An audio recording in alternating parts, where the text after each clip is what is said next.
Welcome here to the family hour of the YAHOWAH blog. It's always a delight. This is my favorite of the shows. We have Kevin, and you're now down there in the Rainbow Studio, which used to be our spa of the house. Hasn't functioned that way in a very long time.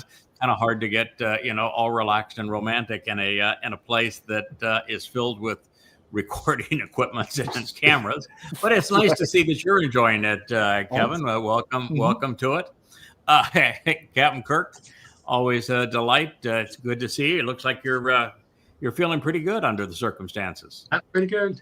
Pretty good. Yeah, pretty good, huh? You're not going to complain anyway. Good to do, right? I'm above ground, so I'm good. That's always a plus. JB, you're again against the beautiful sunset over the mountain range. Even though you're physically in Texas, I think those mountains would be a long way away, wouldn't they? Oh yeah, I would love. Yeah, I like the yeah. You've got Shannon's shirt. Yep. Yeah. Looking.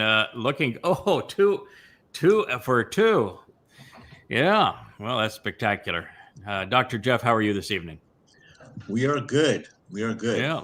Looks like you're back at home. We are. Yeah. Good. We're going to keep the phones quiet. Well, we were having a little chat in the before the show began, and we were talking about what has been a most exceptional week of study. Yeah. And I think everybody knows that just about a year ago now, God said, you're spending so much time writing books and rewriting books that you've reached the point where you've got a lot more books than you need really to convey this message. At this point, you've told what people need to know about me and about the Messiah Dowd and his fulfillment of Pesach Matzah and Kipurym, the timeline and everything that is pertinent to the covenant and to the Moed. You pretty much covered it, and you can see these books around me. There's 35 of them. It's 25,000 pages, and God just said, that might be enough of the writing. I think we need to do something a little different, and let's follow through with the prophecy that I had issued, a couple of thousand years ago about it was time for you to start speaking to people. So, I don't really like to be a false prophet, so I'd appreciate it if you honor the prophecy and start speaking to the people. And so, we bought all these lights and cameras, and, here we are. We even got Rich over here running the show with all manner of monitors and computers and dials around him. And so, here we are, bloggers. Who would have thought? And in that transition, we essentially retooled, although Kirk, you've been with me a very, very long time. But Kevin, you were not fairly new in the knowledge. You've been part of this voyage of discovery for a decade or so. Yep.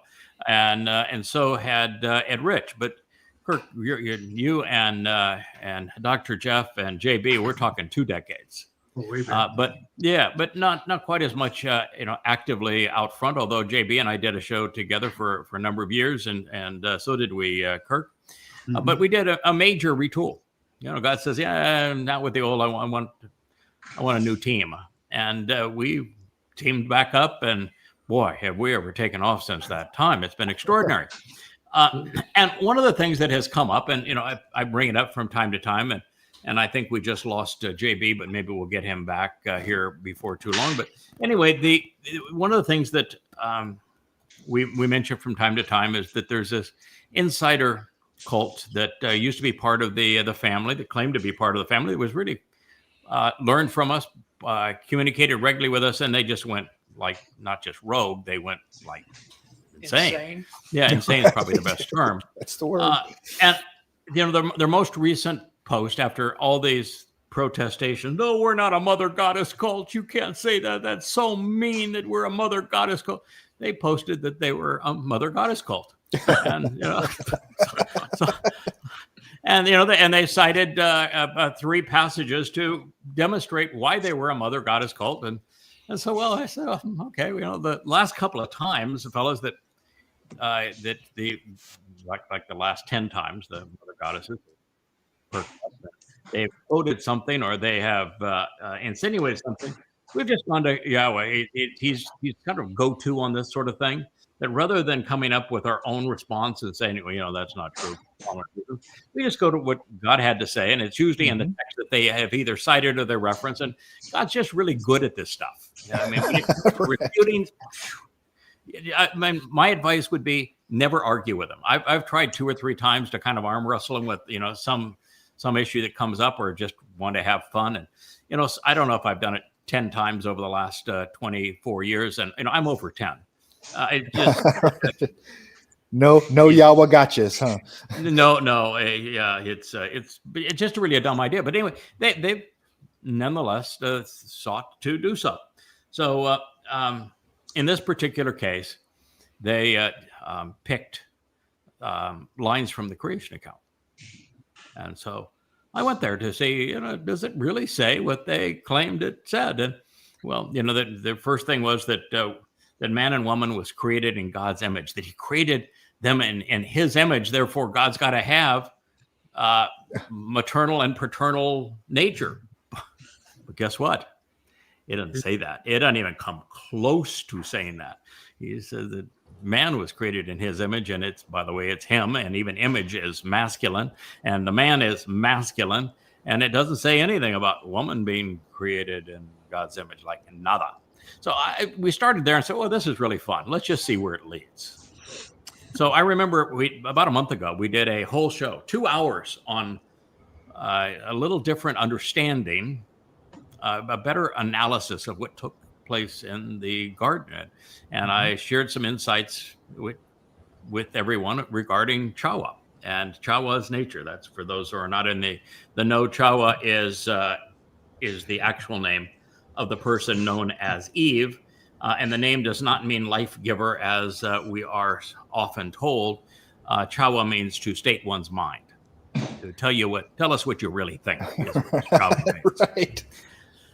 And she did. So I went there. I said, what the heck? I haven't dealt with that narrative in probably 15 years. Let's go back there and see what it really says. And I've now written, I'm fairly tight-lipped about these kinds of things. I always believe that if you can share an idea in 5 words, why waste 10? Or maybe something like that. Anyway, it's I was at 40 pages 2 days ago, and yesterday I was at 50, and now I'm at 75. Yeah, on this answer. Not quite finished yet. We're still working at it. But I stumbled across some things that we'll at least highlight before we get to the text for this evening's program. The first thing that I found is that there's been a lot of chatter here recently about how this role that I've been asked to play, which is based on, in one place anyway, probably the single most profoundly important prophecy that there is in the Torah and prophets. And it's profoundly important because it says that there will be a fellow named as the Choder, somebody that Dowd, as the Messiah and King, also addresses in his 14th Mashal proverb. But there will be a Choder, and this Choder, which is a stem, he's going to be unique among humans. He's the one person ever to have the 7 spirits of Yahweh. Mm-hmm. And he's going to be unique. It's a Netzir, which means he's a branch, an observant branch. A Choder means he's a stem. So I see a theme going here. It says that he's going to have Sheresh, which is roots. Mm-hmm. Boy, we're still on that same theme, aren't we? And it says that he's going to be Parah, which means he's going to be fruitful. Mm-hmm. Well, still on that theme. Okay. And do you know what the 4th spiritual attribute that the Choder is given? Etza? Etza? Yeah, Etza. Man knows his stuff. You've been listening. It's Etza. Etza is the feminine of what word? Etz. Etz. And what is Etz? Tree. Tree. So we have roots, we have branches, we have stems, we have fruit, and we have tree. Huh. Those are 5 things that you might think might fit together, huh? And etzah is by adding the AH, it tells us a lot about the tree, and we'll get to that in a future program. But the tree is unique, and it's a tree that provides advice and counsel. And not just about anything, but about being able to frame the entire portrait and explain how everything fits together in the picture that God has painted. That's a fairly interesting thing, right? So it's a really, really talkative tree. Right. Okay. The 6th of the 7th Ruach that Yahweh offers this choder, do you know what its name is? Yira? No. No, not Yira. No, Yira is the 7th. Yira means to respect Yahweh. Is it What do you have to have before you can get there? Knowledge. Oh, Da'ath. Yeah, absolutely. Da'ath. Knowledge. Da'ath. Okay, so you got a tree of Da'ath, an etz of Da'ath that has roots, that has branches, that has stems, and that is fruitful. Are you aware of any other place where there is an etz Da'ath? In the center of the Gan Eden. Yeah, it's the star attraction of the garden. I don't know if you know it, but we're frozen here on our visual image. There we are. It's the center of the garden. And actually, when you tell the story of when Yahweh tells the story, what happened in the Gan Eden. Gan Eden means a protective and enclosed garden of great joy. When he tells the story, you know what he starts with? The dadgum tree. And then after he's told you all about the tree, you know where he ends the story? With the tree. And it was the central figure of that whole story. It's the dadgum tree. Right. They mention of a tree that's far more important than him. That's the tree of lives. But God says nothing about the tree of life. He's expecting the tree of knowledge to figure out and tell you who that tree of lives is and why the tree of lives is important, because he doesn't say anything about him. He just says the tree of life there. But then he goes on and on, man. He talks vociferously about the tree of knowledge and what it represents and why it would be premature and inappropriate to start chomping down on its fruit at this point. Yeah. But the tree of lives, that's it's the central character in the story. And daggone it, isn't the choder nothing more, nothing less than the tree of lives? Exactly. I mean, the tree of knowledge is simply knowledge. the tree of knowledge. These two. And isn't the choder's purpose then as the tree of knowledge to explain and point out the tree of lives? Yes. Yeah. Absolutely. And is there any way to the tree of lives without that tree of knowledge? No. And who is the tree of lives? Dowd. Dowd is the tree of lives. Absolutely, because he fulfilled Passover, opened the doorway to life. And there's no way to find it, no way to get there, no way to understand it, no way to capitalize upon it, unless you can go back to the tree of lives, the tree of knowledge. It will take you there. Now, what's really interesting, of course, is that the functionality of the tree of knowledge wasn't for them, not then. Yeah. And it wouldn't be for humankind until we were on the cusp of going back to the garden. Isn't that amazing? Yeah. Now, one of the things that's really interesting about that is that how many years did Moshe serve the children of Yisrael? 40. 40. How many years was Dowd king of Yisrael? 40. 40. How many years since I started in 2001 will I have served as the tree of knowledge prior to our reentry into the garden? I assume 40. 32. Well, 30, 40 by the time we get to 2033. Yes. 32 if you add 32 years. 32 Okay. years. 33 minus 2001 is 32 years, right? add How many some days? How many days is the celebration of Sukah? 8. 8. What's 32 plus 8? Bingo. 40. Okay.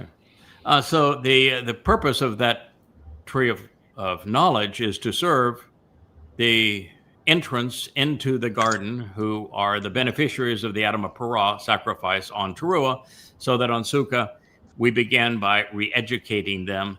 And that's going to be very intense over the first 8 years, although guess what? There's a reason that there's 8 people listed on Shabuwa and Towrah and also on Sukah. The gang of 8. We get to hand out that fruit from the tree of knowledge for all 1,000 years. We have an employment package now that goes out 8 years plus 1,000 years. Wow. And that's better than tenure, isn't it? That is really better than tenure. We've got a very, very long-term gig here. And now the reason we have it is the most interesting discovery I think I've ever made in my life. So let's back up a little bit. Who caused the fall of man? Yeah. Yah did. Yahweh. Yeah. Did. And you came to know that when? Since about 2 days ago. 8:30 this morning. Yeah, 2 days ago. About yesterday, 24 right? hours ago. The answer to that 24 question would hours be ago. yesterday. Had anybody ever even suggested that the fall of man was the result of God? Low. They would No. never dare. to No, go no there. one would ever say that. Everybody wants to blame Eve. They want to blame the apple. They want to blame the devil. They want to blame the man. Everybody's got a different take on it. But the Eve, who didn't even exist, it was Towrah. They want to blame her. They want to blame Adam, the man, for eating it. They want to blame Satan for beguiling them. But no one has ever said, nope, God's fault. God did it. Are you familiar with the verb nafal? The fall. Nafal. Yeah. Like you remember what were the people that Yahweh wiped Nafal. out during the flood? The Nephilim. The Nephilim, the dealers. Yeah, and what verb is that? It's the plural of a verb. It's the plural of nafal. To fall. Nafal is probably one of the 20 most reoccurring verbs in the Torah and prophets. You know what it means? To fall, to drop, to To fall. To fall. Fall. The fall. And so Yahweh in first person said that I caused the fall of man. The fall. I caused the fall of man. Yeah. So it is God that caused it. And then he set up everything from that point on for there to be a transition out of the garden. Because the next thing that he discussed was the arrival of Towrah. And the moment Towrah arrives, we have the whole episode of Hasatan walking in and the whole misquoting God's testimony and Towrah essentially saying, I want to be a goddess. And there we go. So you're from that point, Craig, it's straight to fall. this was in plain sight for all It this was. time It says that And- God caused the fall. because of a negative implement that caused us to go back to look at Adan. Look at what you have Correct. discovered. Look at this. Beautiful. Look at It's this. beautiful that an irritant is the one that caused us to go to this because they made a false claim regarding it. So I said, well, God's really good at defending himself. We'll go there. We'll see what God actually said. And it is majestic. But God said that he caused the fall of man. Now, that's an interesting discovery. Of course, it changes everything in terms of our understanding of the first real story in the Torah. But the real question is, and this is the part that the text is just full of explanations waiting to be seen as to why God caused the fall of man. Didn't Yahweh tell us that the purpose of Adam was going to be to work the garden? Yeah. Did he? Now, okay, there's quite a narrative after that. Is there any evidence that Adam did anything that would be considered work, or that he improved or enhanced the garden in any way? Not to my knowledge. No. Nothing. Adam was right? on The disability. reference to work seems to be after he got booted out. Yeah, You're going nothing. to work for the rest of your life. When Yahweh told the man, it's not good for the man to be alone. Why would God say it's not good for the man to be alone if he was with the man? He wasn't going to be there all the time. He needed an alternative. Because he wasn't spending much time around the man, and he wanted to spend a whole lot less around the man. Is the only reason he would say that it's not good for the man to be alone. Right. And what's the first thing God did after that? He says, "Okay, well, let's see if we can make this interesting. Let's show them other life forms. Let's bring in all the birds and the creepy crawlies and everything outside the garden. Let's just bring them in and see how the man does. See if he can contribute anything to this conversation." Right. And did you have a single word from the man? Like, ooh la la, that's really neat. I like the platypus. I think I could do better though. I mean, did you get anything? He just gets to name them, but we don't hear the names. Not a word. They don't Not a word. tell us the names. Not a word. It was a lump on a log. So gone. You're familiar with the term gone? Gone. Garden, yeah, Gone. enclosure. Gone means it's always translated garden, but that's not actually what the word means. Closed. It means enclosed. It means protected. It means sheltered. It means covered. Gone. So what was the garden? What was the gan? If it was enclosed, sheltered, walled, covered, what was it? It's a cage. It was a cage. It was a cage. Absolutely. Wow. And so the man was put in the cage. Have you ever had a goldfish, fellas? Oh yeah. Oh yeah. Okay. When you put the goldfish in the goldfish bowl, did you watch it swim around? Sure. Okay. And how long did you sit there and watch the goldfish swim around in the goldfish bowl before it got a little boring? Doing nothing. Right. You can only be relaxed by that for so long. Yes. Yeah. Or if let's say that you decide you want to have an ant farm. I had one of those where you put all the ants and then they do the thing. You watch it for 15 minutes and you say, okay, well that was swell. Now what are you going to go do? Right? Right. All right. So could God let the man out of the cage? Yeah. Would the man No. would the man survive outside of the cage? No, yes, it would not be No. kind. Yeah, No. he And couldn't, what yeah. if the purpose was that this little cage, the bigger cage, let's just say the bigger cage is the earth. All right. Do you think that God is going to let mankind off the earth to go and travel through galaxies and around black holes and other life forms and in and out of heaven if he's not willing to listen and can't be trusted? Hardly. No. Do you think God's No. going to spend an eternity looking at a fish in a goldfish bowl if man doesn't somehow figure out a way to be interesting? No. No. And Okay. is there a way to be interesting if you're coddled? If everything is given to you, can you develop a backbone? Can you be anything more than entitled? You just beg. Oh, you're a doctor, Jeff. Are you aware of studies of various types of animals that are where the control group is put in an environment where they're given, if anything, too much food? They're given absolute perfect conditions. It never changes above, the 70s, and they have no predators, and comfy quarters, beautiful music plays. And do you know what happens to animals in that kind of an environment? They will eat themselves to death until they implode and explode. They will. Yeah, the life expectancy of an animal that is given everything it needs and more is that they die. They don't survive. Yeah. All And organisms. what happens need if a you hermetic. run the same? Yeah, what happens if you run the same experiment, but this time the animals in the experiment have to go through hot, cold, wet, dry. Food is a challenge, but it's available, and they have some predators, some animals also there that are trying to make life more difficult for them. If you really have to struggle and you have to be inventive and a little tough to survive, occasionally a cold shower, what happens with those animals? The stress, Resilient. they survive and Yeah, and thrive, thrive. actually.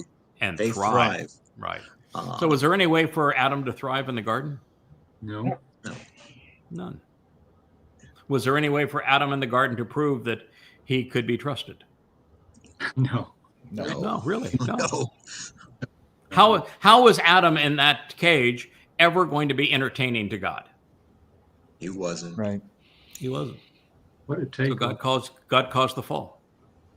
Now, I think he decided this was going to happen this way because the story is really brief and it all points to the fall and how that would transpire. And the fall, by the way, was mutual. Adam wanted out too.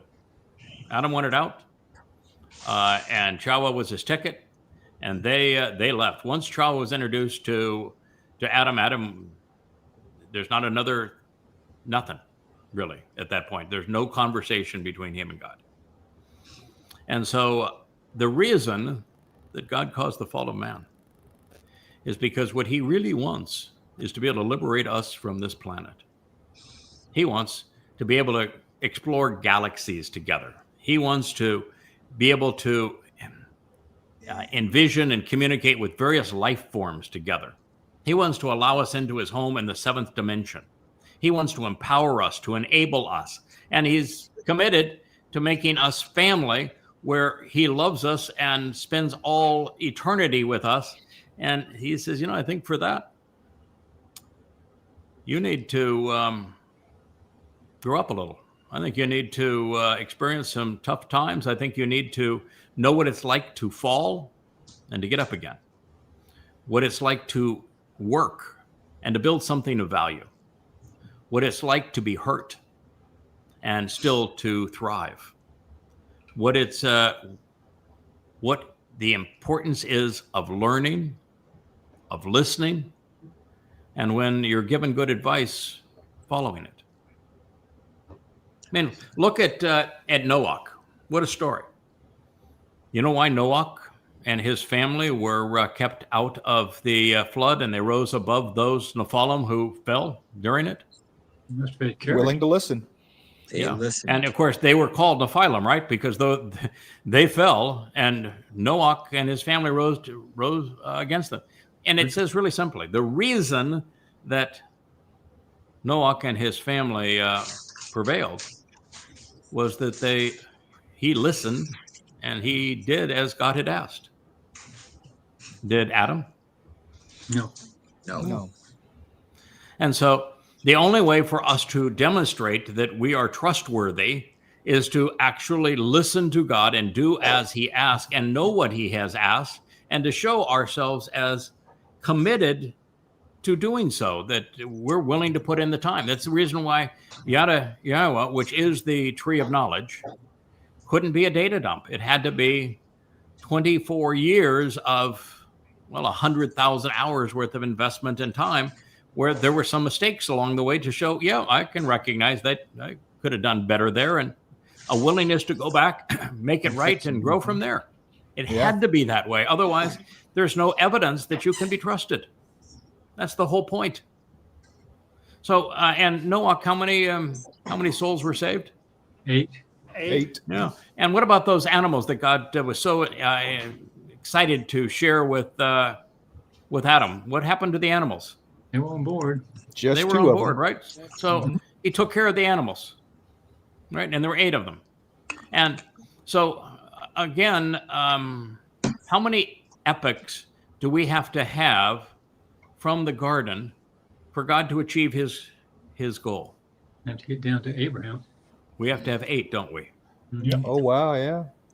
We have to have 8. We have to have the 6 that have almost all expired. It'll be expired in 8 years from now. Yeah. And then we have to have year 6,000 to 7,000, the 7th epoch of man. What's the 7th epoch of man for? We're going to get to bring into the garden some people who have been recently cleansed of their limited religiosity and politics and that sort of thing. And we're going to bring them in as babies into the garden. And our job is going to be to what? Teach him. Educate them. Teach and to educate. show them the opportunity of how they can work and how they can contribute. And the whole test of the adulterous woman that the Adama Parah does, you know what the test is designed to demonstrate? That the woman can be trusted. Mm-hmm. We have 1,000 years to educate a group of people and to have them show that they're willing to work and make a contribution and that they can be trusted. Because guess what? At the end of that 1,000 years, what's going to happen? New. We're released from the cage that is the earth. Yeah. And we get to travel amongst the stars. Wow. We get to enter Shamaim with all of those people. Eternity. Now, there you go. That is the reason why there was 8 on the ark and they ended up with a rainbow. That is why there is 8 epics. That's why Sukah is scheduled for 8 days. That is what we have before us. And it's the whole goal is to equip people to the point that they're interesting, they're knowledgeable, and they can be trusted. So I had my good friend, I was talking with Yoel on this today, and he says, but where's the mention of a loving relationship? And I answered, I said, there is no mention of a loving relationship in the garden. There's none. You know why? It wasn't. They didn't know each other. There wasn't. Well, there wasn't. Yeah. And that's it. They didn't know each other. Yeah. And, you can look at somebody and say, I've said of the gift of Yowza, I've said the gift of Leah several times, Yowza, that's really, I like that. That's good. Right. And Yowza, however, doesn't get it done. It's wonderful for romance and for Propagating the species. Propagating is good for that, and it feels really good. But it's not, you can't base genuine love on just Yowza. You have to have commonality, common interest. You have to be trustworthy. You have to prove that you're trustworthy. You have to be industrious and have contributed to the relationship. You have to be willing to learn and grow together, right? So until that happened, there couldn't be genuine love. So the whole exercise right now is to learn about Yahweh, to make a contribution to the covenant family, to show that we have common interests, that we can be trusted. And along the way, we fall in love with him. And guess what? He reciprocates. He loves those who do this very thing. So therein is the purpose of life, is to become interesting and trustworthy, knowledgeable, shared interest with God, which is why he rebooted the system and said, all right, I'm booting you out of the garden now. It's premature. You don't know enough. You're not interesting enough. You're not trustworthy enough. But guess what? I'm going to reestablish that tree of knowledge, and it's going to point to the tree of lives, and we're going to create a opportunity in 6,000 years for you to re-enter this garden, and we're going to have another go of it. And next time we're going to end up with the result we intended. What's interesting, Craig, is that when you look at it in this light, is that the antithesis of Adam is his son Dowd. Mm-hmm.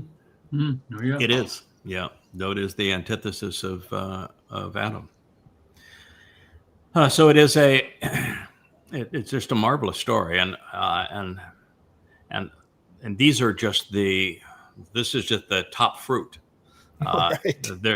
There's lots of low-hanging fruit in this particular case that really is nourishing. And it's going to be, well, by the time I'm done, it'll be right around 100 pages, and it will be a series of very interesting shows. And as I began this show, I said, if we had a Christmas card list, we'd have to put D-Crud and DP on the Christmas card list, because if they hadn't been so stupid with their mother goddess cult and quoted You might have missed it. passages that prove that they're wrong, we wouldn't have gone to this and found it. And then we have to thank them too for proving that they really were stupid, because we now have the mother goddess. Oh, she is now a translator with the help, of course, with a AI chatbot, and she's copyrighted. I mean, she's just copying my copyrighted style in terms of the amplified translation style, which means she's just trying to wear me as a skin, which is, by the way, what Towrah did in the garden. Towrah didn't just want to be a goddess. She wanted to control Yada. That and it's Yada that's mentioned several times, and Yada is the tree. So she decided that she would ignore, copying my style, she would ignore the research that we did, I guess it's now 20 years ago. One of the most profoundly important discoveries pursuant to dispelling the accuracy of the Masoretic text is found in Mizmor 22, is it not? Mm-hmm. It certainly is. And it is the having the correction where the Septuagint says that they have pierced my hands and feet.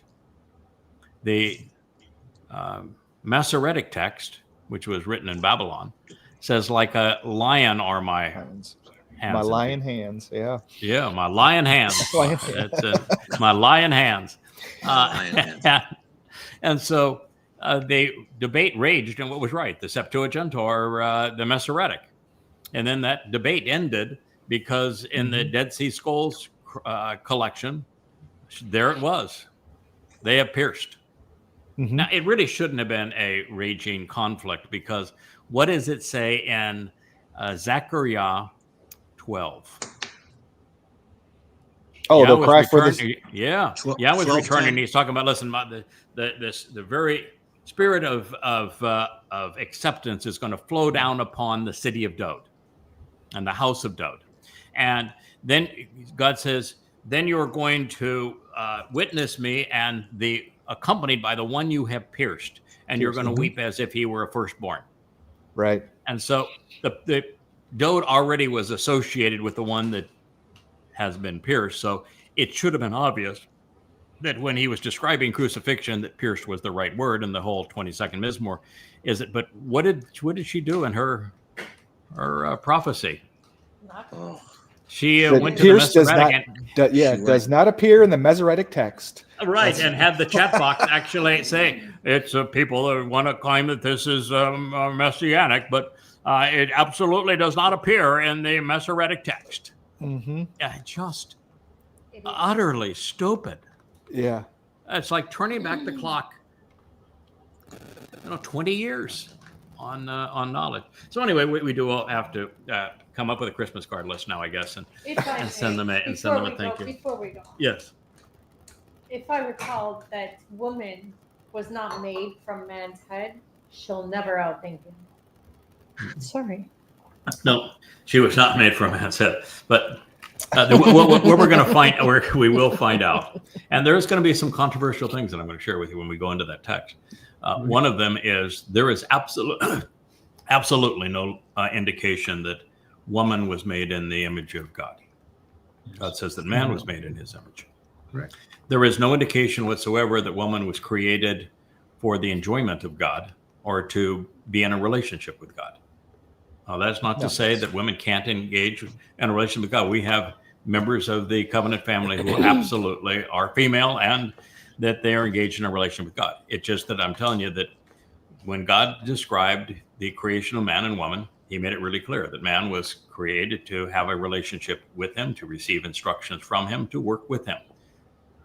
Woman was created in the image of man. And woman's role was to work with man. Drum roll, please. They are to work together as one and be more effective working together is the way that this relationship is supposed to work. But I'm telling you what the text says. You can get mad at me, you can get mad at God, but actually, ladies, that's what the text says. Hold on to your pearls. It's about to get steamy. Yeah, it is. Well, we talked about what we some of what we found, but it's an amazing experience, and I wanted to share that going in because I'm really crappy at keeping secrets. Yeah, and absolutely. These were three really big ones. I mean that the Towrah that everyone has, and the mother goddesses wanted to say based upon their deep research chat box, their chat box based upon their rendering delusions. of analysis of the Towrah, that no, it can't be Yada. It is. It's thought to be a messianic figure, and Christians associated with Jesus was their answer. So they wanted to go after that prophecy. Let them run, and then to find out, sorry, it's not messianic. The entire prophecy is based upon the Towrah is a tree, and he is the tree of knowledge. Mm-hmm. And it's the tree I of don't knowledge, think- by the way, that does with the seventh spirit. It's the tree of knowledge leads to a respect for Yahweh. And yes, It takes yeah, you right back to where we're supposed to be. yeah. So you ever wonder? It's- I was always wondering why in the world are all these things in that order? And then there's still the odd placement of Gibowr, which is the fifth of the seven. And then you realize, well, I want to tell you, you want to do this job, you want to be the daggone tree of You knowledge, better be brave. and you want to have all of better these. be brave. Oh better my better bring goodness. your A game. You better be damn tough, because it's quite the job. God has never been popular, and all of those who have spoken from him have been ruthlessly attacked. Yeah. Look at what's We are happened. no exception. Yeah. So anyway, that's I thought Craig, it was a marvelous story. One of the most enjoyable things I've seen so far. You started in Genesis there, JB. What do you think about that so far? yeah, that's a whole different way of viewing it, but it makes sense. But I was going to say, the thing is, it's not just the tree of knowledge; it's the tree of knowledge of good and bad. And Right. roughly half of them books right there behind you are dedicated to pointing out what's bad. That is correct. It's that not is just pointing correct. to the good stuff. It's going, there's a lot of it in there that's going, Correct. hey, this is the bad Excellent, stuff. excellent. Stay away from Right. this. This is what's Right. good for you. Yeah. And if you look at the Torah, more than half of the Torah is pointing out what's bad, isn't it?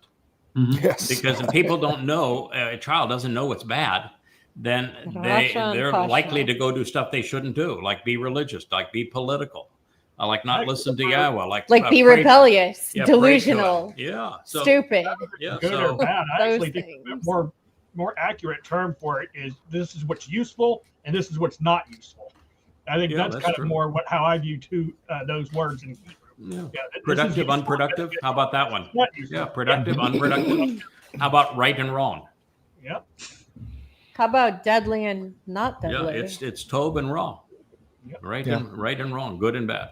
Oh, by the way, the interesting thing is that in that account, it is apparent that not only is the tree of knowledge YadaYahowah, which is, by the way, why it is that makes a big deal of having the nesh, which is that sign or banner, that written thing that he lifts up, which ties in with that. But in the midst of all this, God twice says that this is all about his, and he has Bashar written 4 or 5 times, and then which is the herald, and then he talks about his voice emerging from all of this. And so we went from the written tree to the spoken tree, haven't we? Offering the fruit both ways. Yeah, it's truly an amazing story, and it completely validates everything that God has ever said about the Towrah. That argument is over. And It the is- whole talkative branch thing, that's making a whole lot of sense. Yeah. So the interpretation of the Towrah and what it represents, it's just done. He's the tree of the knowledge of good and bad, right and wrong, and that his purpose is to point back to the tree of lives, and that the tree of lives is Dowd, and that our whole purpose in life is to learn, to grow, to mature, to listen to Yahweh, to respond to him, to be engaged, show that we can be trusted to work, Find a backbone. to contribute, to share common interests, to fail and get up, Build character. build character. That's why Morals, Moshe even. Moshe fell, but he got back God up, didn't he? forbid. Dowd fell, he got back up, didn't he? Yep. So this idea that you can't speak for God if you make a mistake, no. In fact, it's just the opposite. You can't speak for God if you don't make mistakes. You can't Right. learn if you don't fail. You have to make mistakes, get up, dust yourself off, and grow from there. In fact, Israel is the best example of failure. And yet Yeah. at the end, she will win. Yeah, she will. She The will only time you prevail. have to be perfect is when you're saying Yahweh said. Yahweh Yes. told me to tell you this. If you're saying Well, it, then, that way, it's gotta be perfect. right, and if Yahweh is saying write down what I'm saying now, that you need to write that down accurately. Yes, and that has to be written down accurately, but it still can't be perfect. You know why it can't be perfect? Because that's exactly right. When you go from a spoken word, there is inflection, there's tone. there's hesitation, there's pauses, there's amplification. If Mood. you go really soft and say, well, this is something I want you to think. And I go really bold and say, now, do I have your attention? You can't do that in the written word. No. And that's the inflection, the intensity, the tone, the emotion. All of that is conveyed through the spoken word and making it really much more powerful. But the spoken word, until about 10 years ago, even 5 years ago, had no longevity. It had no verifiability. It was just like sound waves that dissipated into the ether. Now, the spoken word, you don't, if you say something online like we are, and these are all live streams, it's forever. So now the spoken word has reached its point where it is actually more powerful and equally enduring, maybe even more enduring than the written word. But so the very transition from spoken word to written word we have to toss off this idea of perfection. Yeah. And perfection really is a bad idea anyway. One of the things I learned, and I know that God's much smarter than I am because we've had several arguments and I've lost them all. So I'm going to go with the fact he's smarter than me. One of the things I learned in business is if you try to make something perfect, it will always be of add value.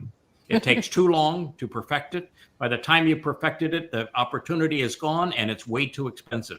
What you want to do is create something that's exceptional, that's really good, that's better than other people have done it, and offer it in a timely fashion at a great value. And you can do that with really good or better. I like to say, with something that's better, you can do that. With something that's perfect, you're done. It can't be done. And so I don't think God was ever shooting for perfection, but even with that transition from the spoken word to the written word, perfection is gone. Yeah. Now, if he wanted perfection, why would we need to be perfected? Yeah. Logic rules. Right, yeah.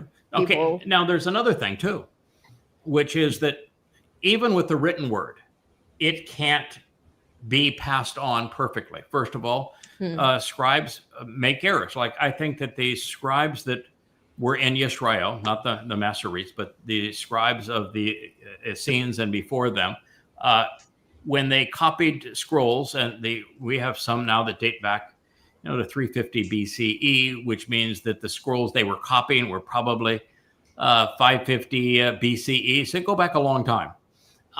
And we find occasional errors between them. Mm-hmm. The errors are really minor. I've seen very little that would be material, but people aren't perfect when even copying from one to another. So there's going to be an occasional scribal error that's going to seep in. But it's meaningless because, well, God tells us what he's going to tell us. He tells us, and then he tells us what he told us, and he does that like 10 times over. Mm-hmm. Yep. The story is really consistent, and it's and so you're getting it from so many different perspectives and so many different circumstances that It's the same thing in stereo sound. Mm-hmm. Did you hear it, kids? Boom, boom, boom, boom. Yeah. You know. So anyway, that's the redundancy takes care of that, and then you have the other issue is that languages migrate. For example, And spoken evolve. Hebrew today actually has very, very little in common with the language of the Torah. They want to say, oh, it's the same. No, it isn't. You've changed the sounds of the letters. You've replaced letters. Like you don't see anybody write the Shalom or Torah with the Wah in it, do you? No. No. But it's they'll right give the there, credit yeah. for the Wah being the O sound, but yet elsewhere they'll pretend it's a B sound. You don't find in modern Hebrew a B sound. It's replaced with a V. Mm-hmm. And on it goes. So the transliterations that I use that are based upon the original letters and what the sounds they conveyed, you don't see that in modern Hebrew. And you've got a language now that about 20% of the words are roughly migrated from the words of the Torah and prophets, about 20. And then you have about 40% of them that are from the Talmud. from the rabbis that, have done nothing but corrupt God's message, and particularly with their Masoretic vowel pointing. And then you have the rest is actually adaptations of English, because so many of the modern things are in English, and so many of the Jews came from America, where English is the lingua franca of the world too, that, things like television and telephone and those kinds of things, Right. modern contrivances are communicated in English. So the language bears very little resemblance today to the original language, and it's one of the oldest languages, and it's a language that was revived, but languages evolve. Meanings of words evolve. And so they would More say like devolve. They Devolve don't in some evolve, they cases. devolve. Yeah. And modern Hebrew, I don't hear anybody conveying what was the thing that was the most helpful in deducing these conclusions from the text as I was analyzing it over these last few days.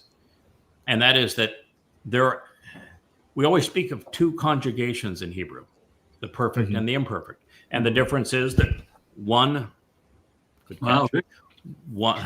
clumsy Ham's going around it. But anyway, one is finite in time, the other one's ongoing in time. That neither one address past, present, or future. There is no past, present, or future in Hebrew, particularly in the Torah and Prophet Hebrew. All things are true throughout time. It's just like light. Time simply exists in a photon of light. The language that Yahweh used is liberated in time. Every verb is true past, present, and future. It's just either for a finite time or for an ongoing period of time. And that's really helpful. If somebody says something in the perfect, they said it once and you're done with it. If they said it in the imperfect, then it has an ongoing consequence. Our behaviors did. Don't continually eat of that tree. That would be in the imperfect. If it's don't ever eat of that tree, it would be in the perfect. And so the instruction was in the imperfect. And when Adam had his confession, he said, yeah, okay, I continually ate. In fact, he wasn't hiding among the trees. According to the actual text, he was in the tree. He was in the tree. He was just gobbling down all that he could get.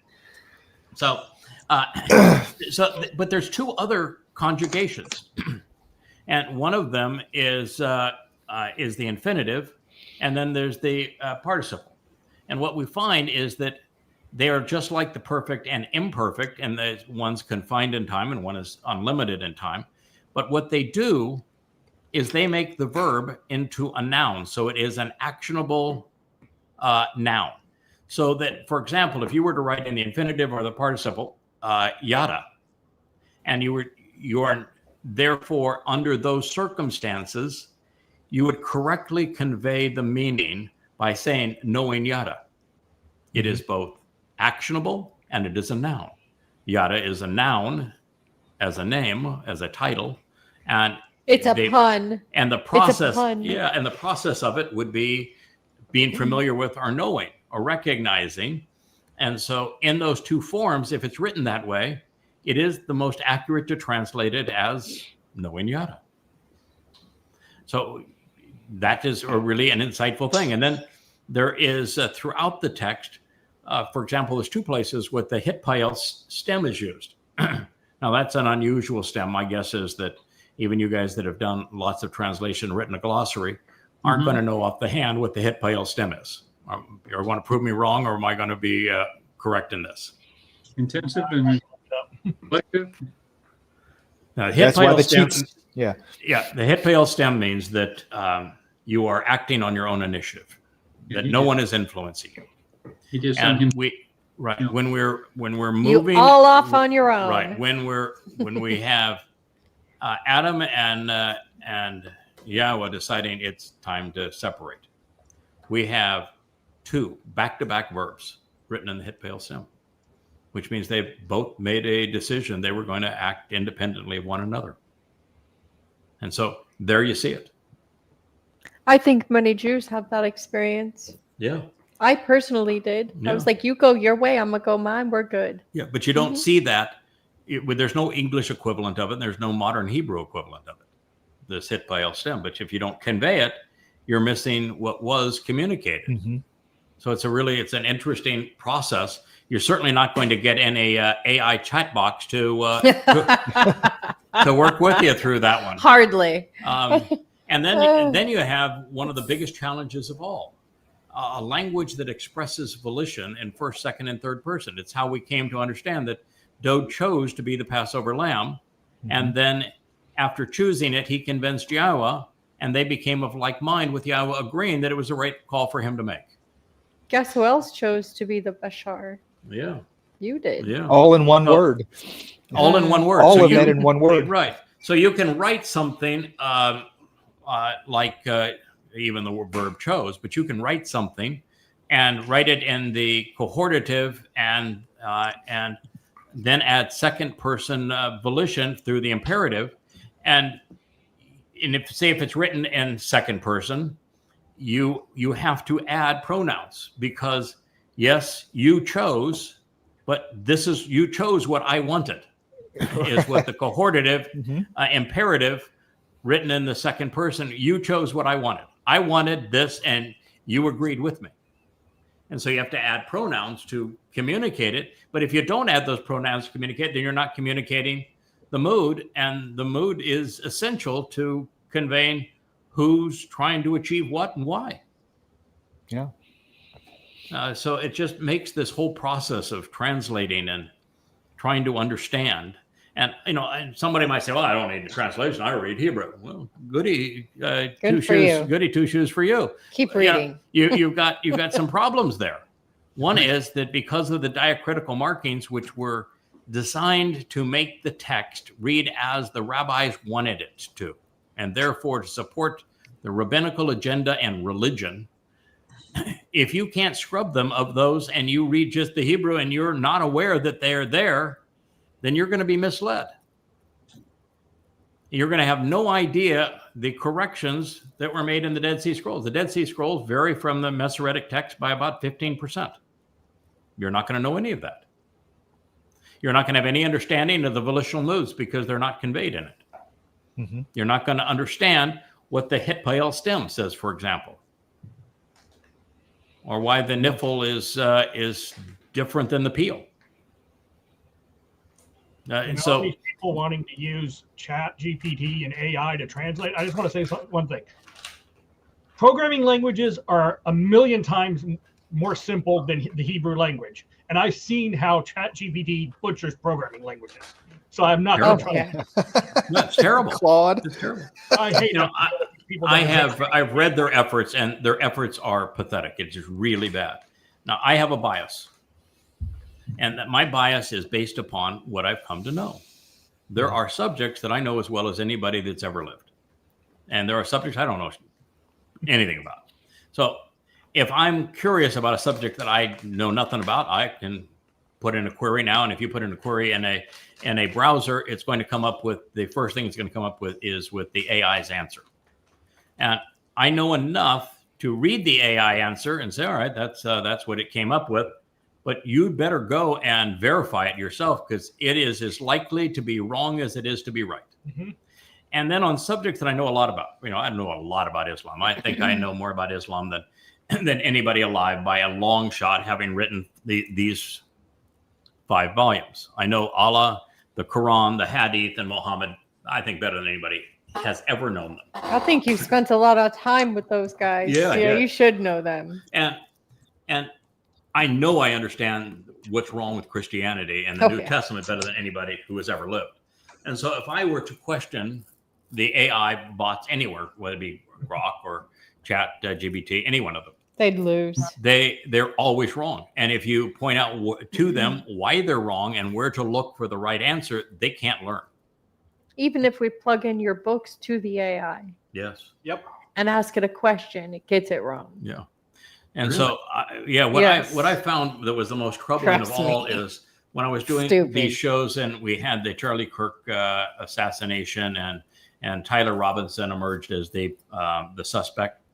And first of all, I don't think that Tyler Robinson actually did the deed. I don't think it's possible that a 30-06 was used to create that wound and the bullet stay where it was. But it was interesting to me that he came out of a Mormon conservative pro-MAGA Mormon family, and that the governor and the FBI all said that he was living with mom and dad at the time.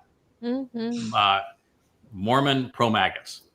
And then the conservatives said, no, I couldn't be conservative, couldn't be MAGA. He's a lefty. They said, no, he's a lefty because he was living with a transgender man. and so I asked, I said, what's the truth? I mean, the FBI says one thing, and now we're hearing another. And consistently, the AI engines got it wrong. And so if you relied on what they said, you were wrong 100% of the time. They never did get it right. And, you know, the answer was both. And he wasn't there because this guy was transgender. He was there because he was a gamer. His whole life was absorbed in games. He was an incel. You know what an incel is, don't you? Incel. Yeah. Yeah, incel. they're boys who live in their mother's basement, play video games all day, order pizzas, drink Red Bull, pee in a cup, and hate girls. Boy, you know them better than I would have thought, but okay. Involuntarily celibate. Yeah, involuntarily celibate. You don't think we had these guys back in our day? Of course we did. Okay. We just called them nerds. And he was a groper. A groper. You know what a groper is? Ew. No, not that kind of groping. No, he's a groper. It's a frog that is associated with Nick Fuentes, who is a Jew. He's this disgusting anti-Semite, and it's with him, and they are a group that went after Charlie Kirk because they didn't like some of the stances that he took on issues. Enough. So, but he went to Halloween parties as a groper. He was in the groper games, and then you read the bullet casings, and the bullet casings were all from games that were played by those who were associated with Nick Fuentes and his anti-Semitism and all that. So sort of he's thing. a fanboy. So he was a fanboy embroiled in a world of games, and that's what corrupted him. Because mentally ill fanboy. Right. He couldn't distinguish between reality and the games, and so he went into that apartment because there were 5 other gamers in that apartment. So he, could gross. Real life and the gaming life all merged. And so I remember how horrible the AIs were when trying to discern what's true. And they don't know how. Yeah, anybody that relies on them, you're just absolutely fooling yourself. They're horrible. And one of the worst things about AI now is that they're blurring the line between real and fake. I like nature pictures. And so, because I spend the time on Facebook and on X, you'll see a bunch of pictures, and you don't want to even pass them on or comment on them because you don't know which ones are real or fake anymore.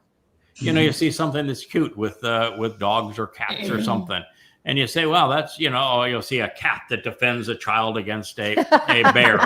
And I love those videos. Yeah, I love it, but you can tell they're fake. But they're fake. They're all fake. But you can tell. No, you're reading somebody that says, well, the Ukrainians really took it to the Russians today. They blew up this, and it's fake.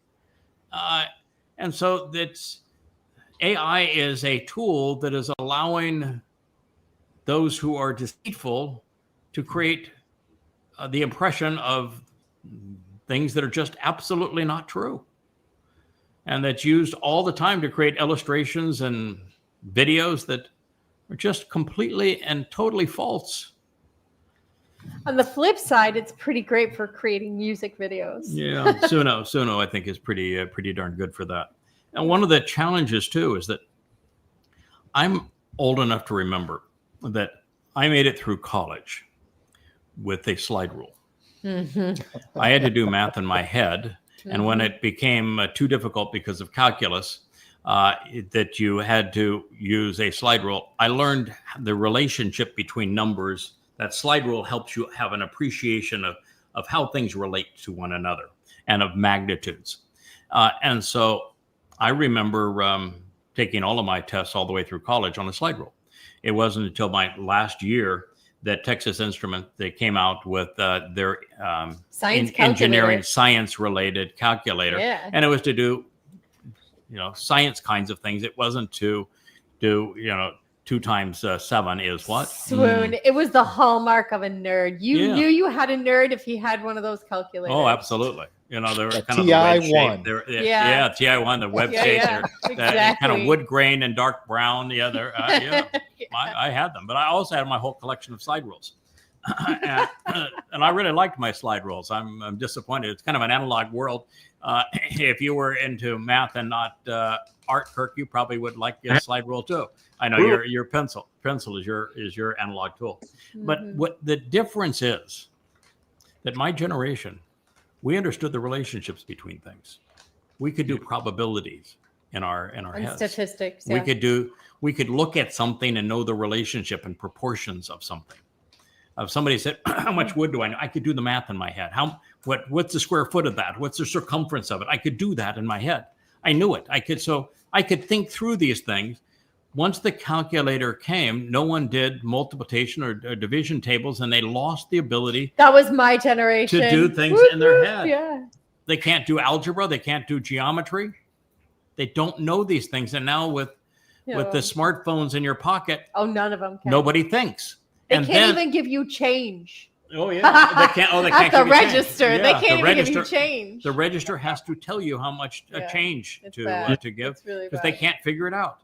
And then you add to that now AI, which is so inept, does not think, has no judgment, and people are relying on it in addition to their calculators. We're in the last part of the last generation that's capable of thinking. Are If you it worried was- about them corrupting the youth? They're done. They're Yeah. cooked. If it wasn't for the fact that Yahweh reestablished the tree of knowledge now, it would have had no value. And it has very little value with the Yeah. youngest generation. Little, So if any.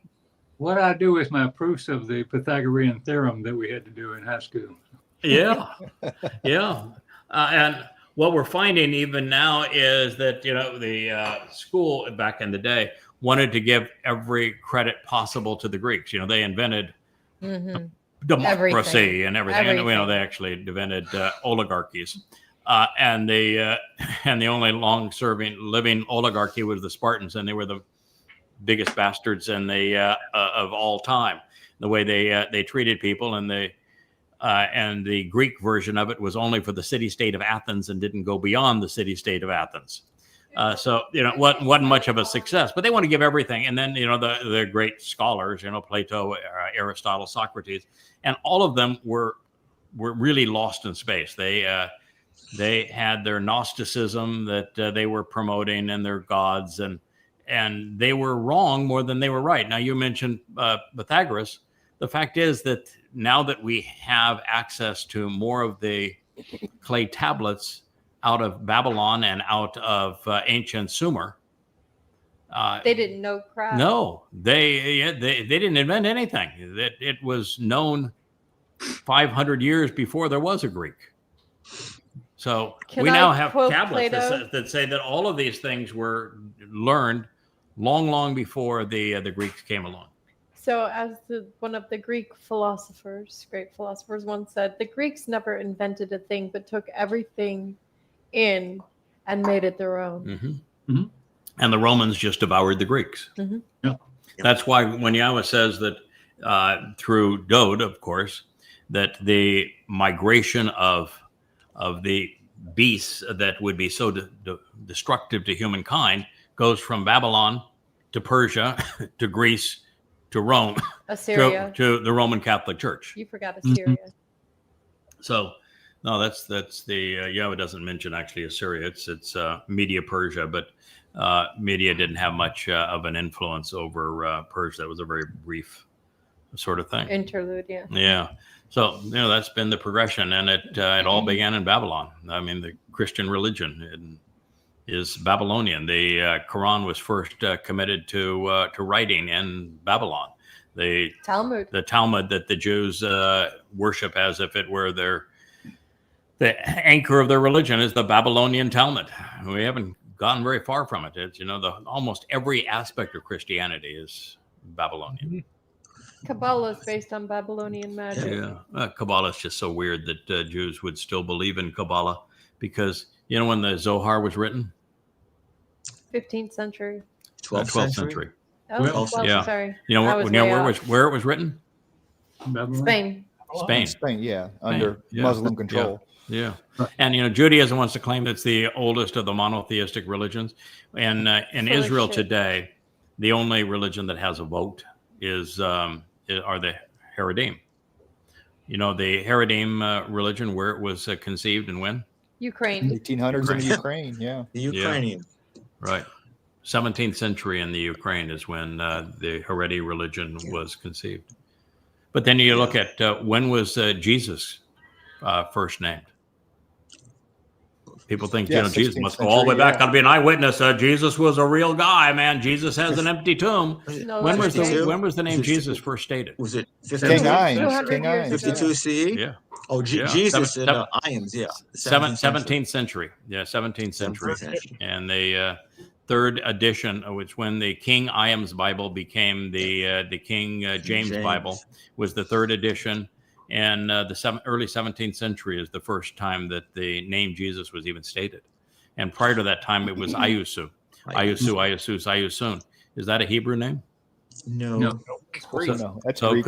was there a Ayusu, Ayusus, Ayusun and first century Not a, Yahudah? Jerusalem? No. Not No. a chance. How many times did Yahweh speak of speak Greek Never. and mention a Greek person is going to be significant?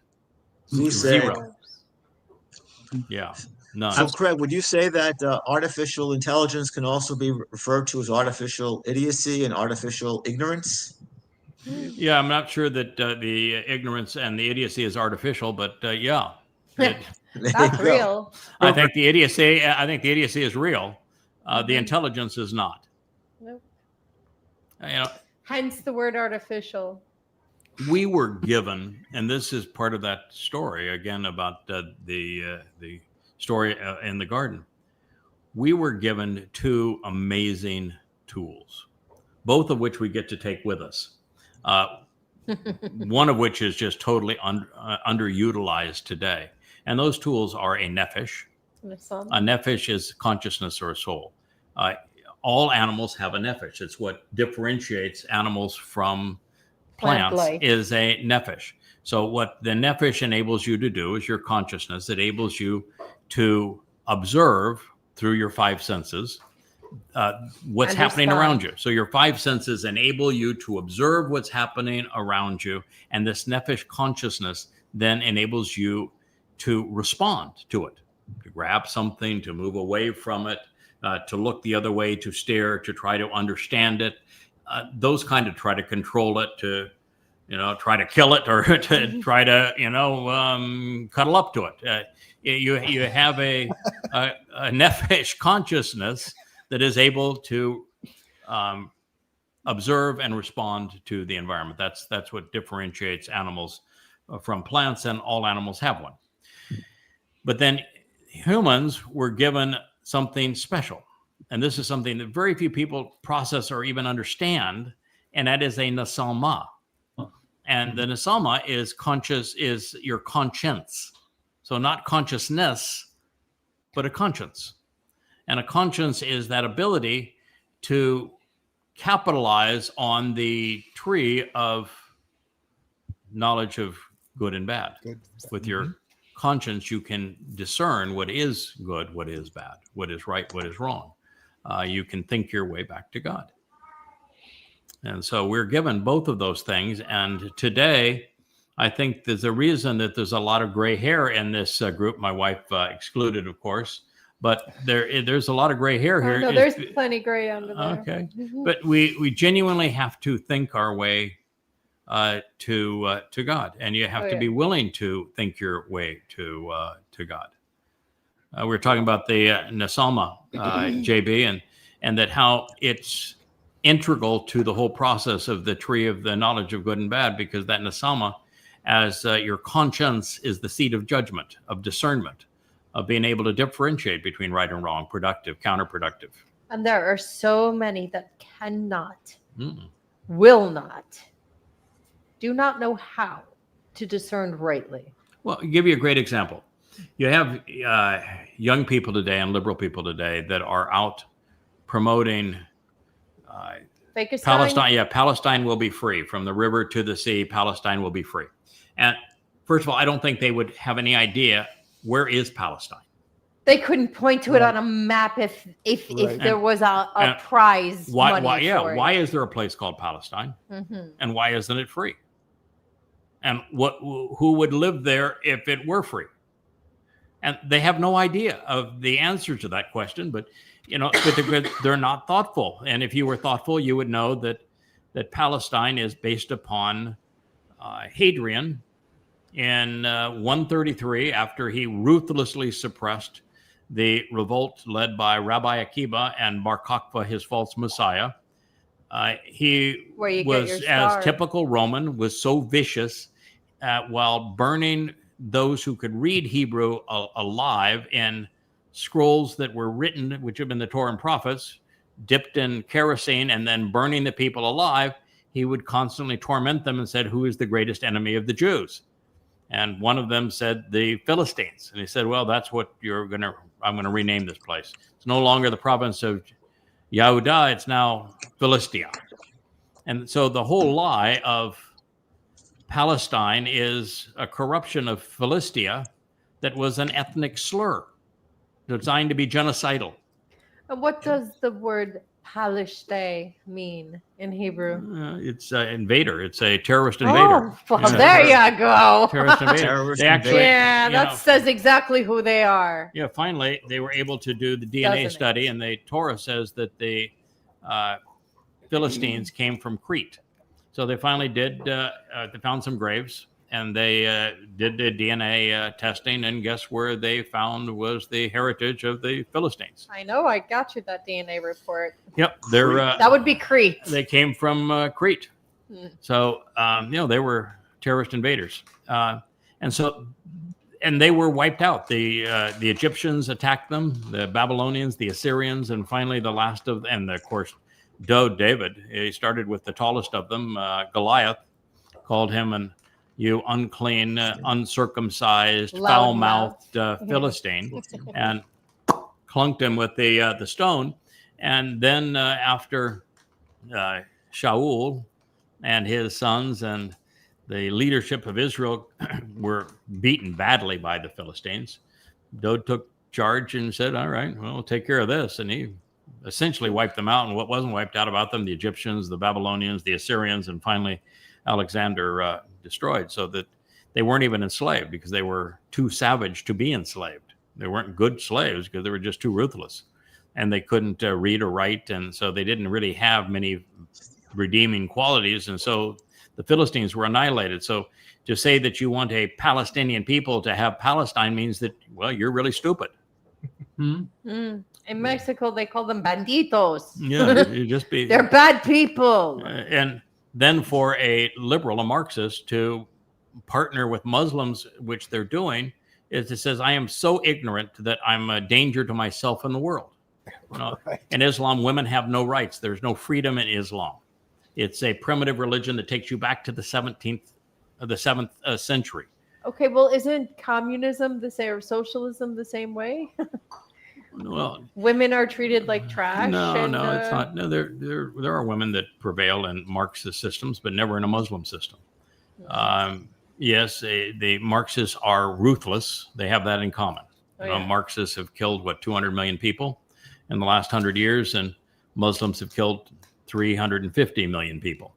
They're both very ruthless, but that's typically not a reason to bond together and parrot one's agenda.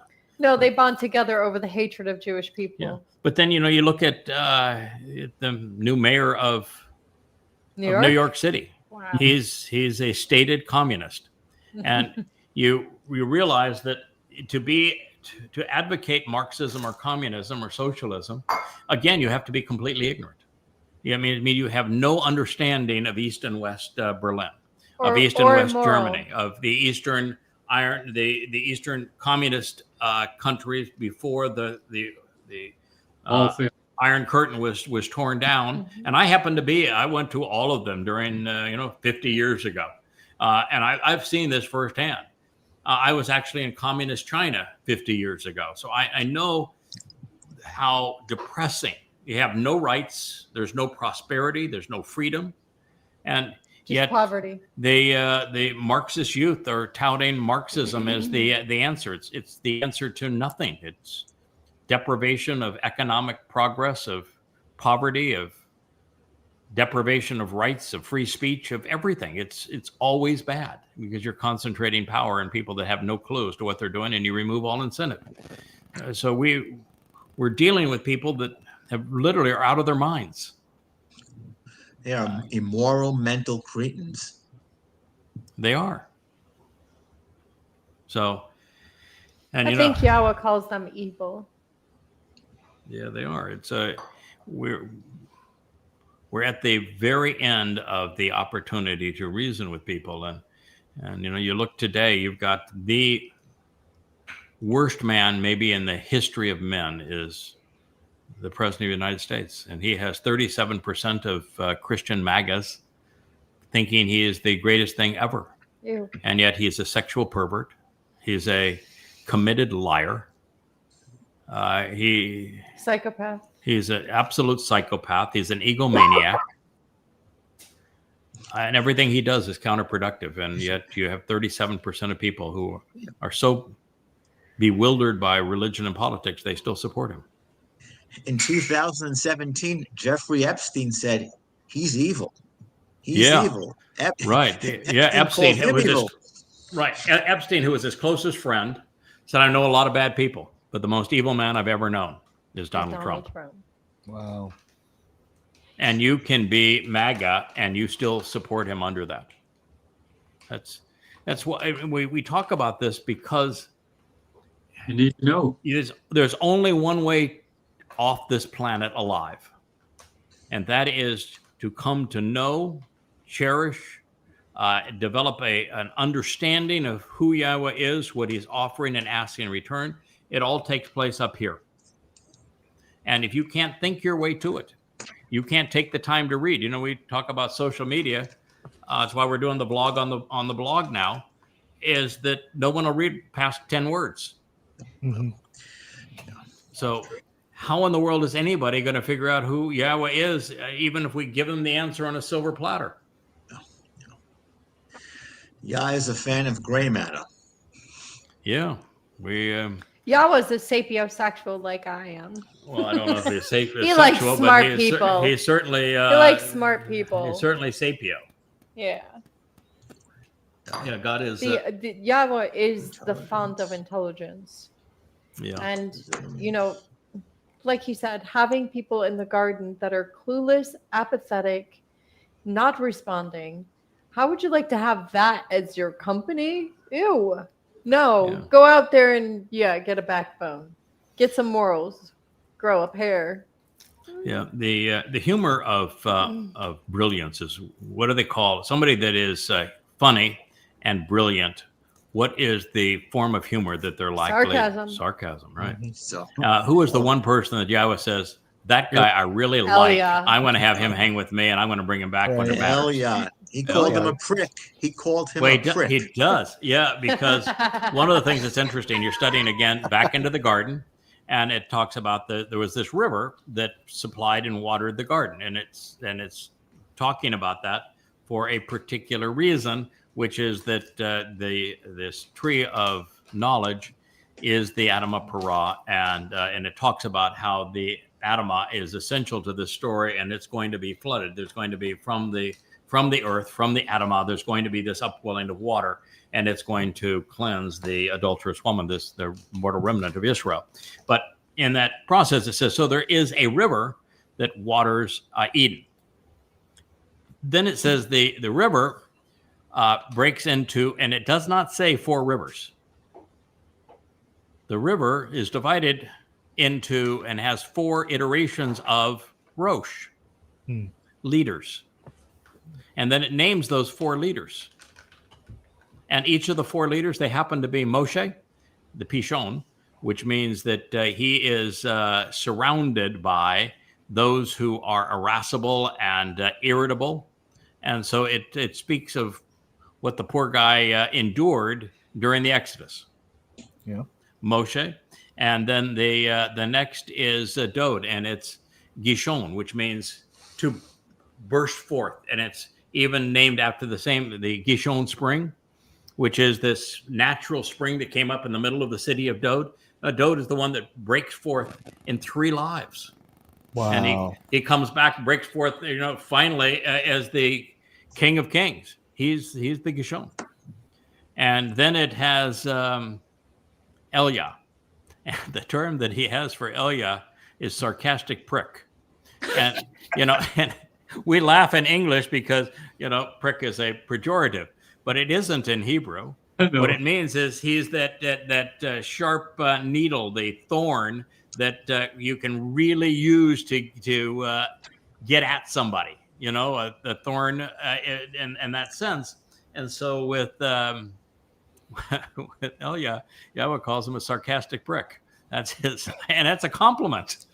Right. And then that last fellow is the Parah, and you may have heard Parah before. Parah means that it's the productive bull.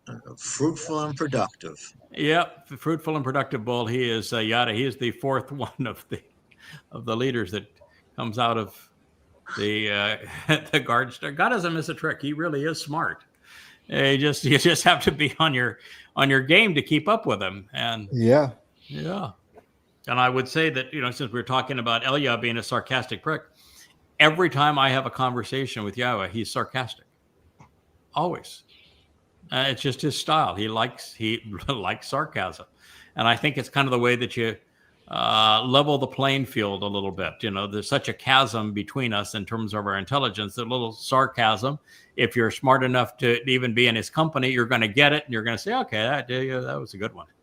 Yeah. I like that. That was pretty clever.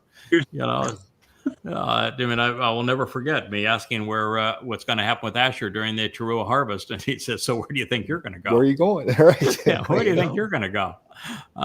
Took me a while before I understood that. Oh well, that is the $1 million answer, isn't it? Where do I think I'm going to go? I'm not going anywhere. Is the answer? You're staying right there in Jerusalem, pal. You're the show. Okay. Or when I said I don't want to go back and edit Prophet of Doom, that was years in hell. Muhammad is revolting and Allah is disgusting and the Quran is like waiting in hell. No, I don't want to go back do that. I know that Prophet of Doom is old, tired, needs to be rewritten, but we got other things to do, right, God? And he said, well, kid, I've taken care of you. Now you take care of my people. What's the score? Okay, I've been schooled. I've been had. Remind me not to challenge God again. Yep. Yeah, I remember about a month ago when the Mother Goddess cult was becoming particularly vicious. They had launched a couple of websites, Facebook site and a website, where they hashtag my name all the time and then they trash it. And it's actually an illegal use of the online environment, but they hashtag my name and then they trash me and they trash YadaYahowah. And they trash my wife Leah in the process, and so I just finally got said, okay, God, when they start trashing my wife, it's a violation of our agreement. You need to protect my home and family, and they're being vicious towards her. It needs to stop. And now what's interesting is the viciousness towards my wife did stop. But God's answer into why I can't bring the other down is, hey kid, I've written like 50 prophecies about this. It's in Numbers 11, Numbers 12. It's in the whole creation account. If you go back into the creation account, you're going to find that that's the story. So I've got all these stories that I've just got dialed up for you. And if you don't, pay attention, if they don't irritate you so that you go and read what I wrote about them, then all this good prophecy stuff goes for naught. So all right. Have fun. A lot of good material I don't want to waste. So, yeah, great material. I don't want to waste this material. And right. You're going to find it's entertaining. You're going to learn a lot if you go through it. So it's just going to draw you to some really, really good stuff. Oh, by the way, one of the things we've never been able to really properly ascertain why there were two trees on either side of the menorah? So one tree on the spring menorah, one tree on the fall menorah. You know what those two trees are? The tree of lives and the tree of knowledge. Yeah. It's the tree of lives is on the spring side, and the tree of knowledge is on the fall side. Oh, you mean it's not mommy and daddy? No. And on both sides of that thing that's over my shoulder there, a menorah between them, so that you understand that you got one that is on one side of the menorah, one that's on the other side of the menorah. You got one that's fulfilling the spring Moed Miqra, and the other one's fulfilling the fall Moed Miqra. I'm being facetious, obviously. Yeah, of course. Yeah, it's marvelous. All right, well, we have a little more time left in our family hour. Why don't we begin one of the great stories ever told? And it begins. Once again, Dowd gathered all of the chosen, the desirable, and the tested of Yisra'el, some 30,000. This is from Shamuel. Listen to him, 2 Samuel 6:1. So at that point, would there have been maybe a few million Israelites? Easily, yeah. Easily, This is the height. a few million Israelites. Yeah. And Dowd gathered all of those who were chosen, desirable, and tested. And there were some 30,000. That's pretty impressive. Yeah. Who would have, Well, but it's a far cry from millions, but still it's pretty impressive. So at this point, amongst the millions of Israelites, so this was a cross section of them. We don't know if the Bashar, which is the term that was used, Bakar, is revealing that those are Dowd's choice, the people that he liked the most, or the people that he had tested somehow, maybe in defending Israel, or if they were deemed to be the best by others. I mean, we don't know if these people were any more than Dowd liked them, Dowd trusted them because they were in the military or they did something productive for the country. But it's interesting, so we still have a fairly significant gathering for the time. And particularly for the root, because what the purpose was is Dowd wanted to bring the Ark of the Covenant under the tent that he had erected on the Temple Mount that he had acquired. Yeah. That's what he wanted to do. And so they would be lining the way, these 30,000 people. So he picked 30,000 people and they were going to line the way. So beyond all of the qualifications of Bakar, the chosen could be indicative of that what follows was presented for the best and the brightest today. Maybe we'll end up with 30,000 people returning to the garden. That would be a really nice number. I'm here to tell you, though, that once you've come to understand what God is trying to achieve with man and why we were booted out of the garden, if he ends up with 8 people that are interesting, devoted, dedicated, hardworking, learned, he's going to be thrilled. 8's a whole lot better than 0, right? Yeah.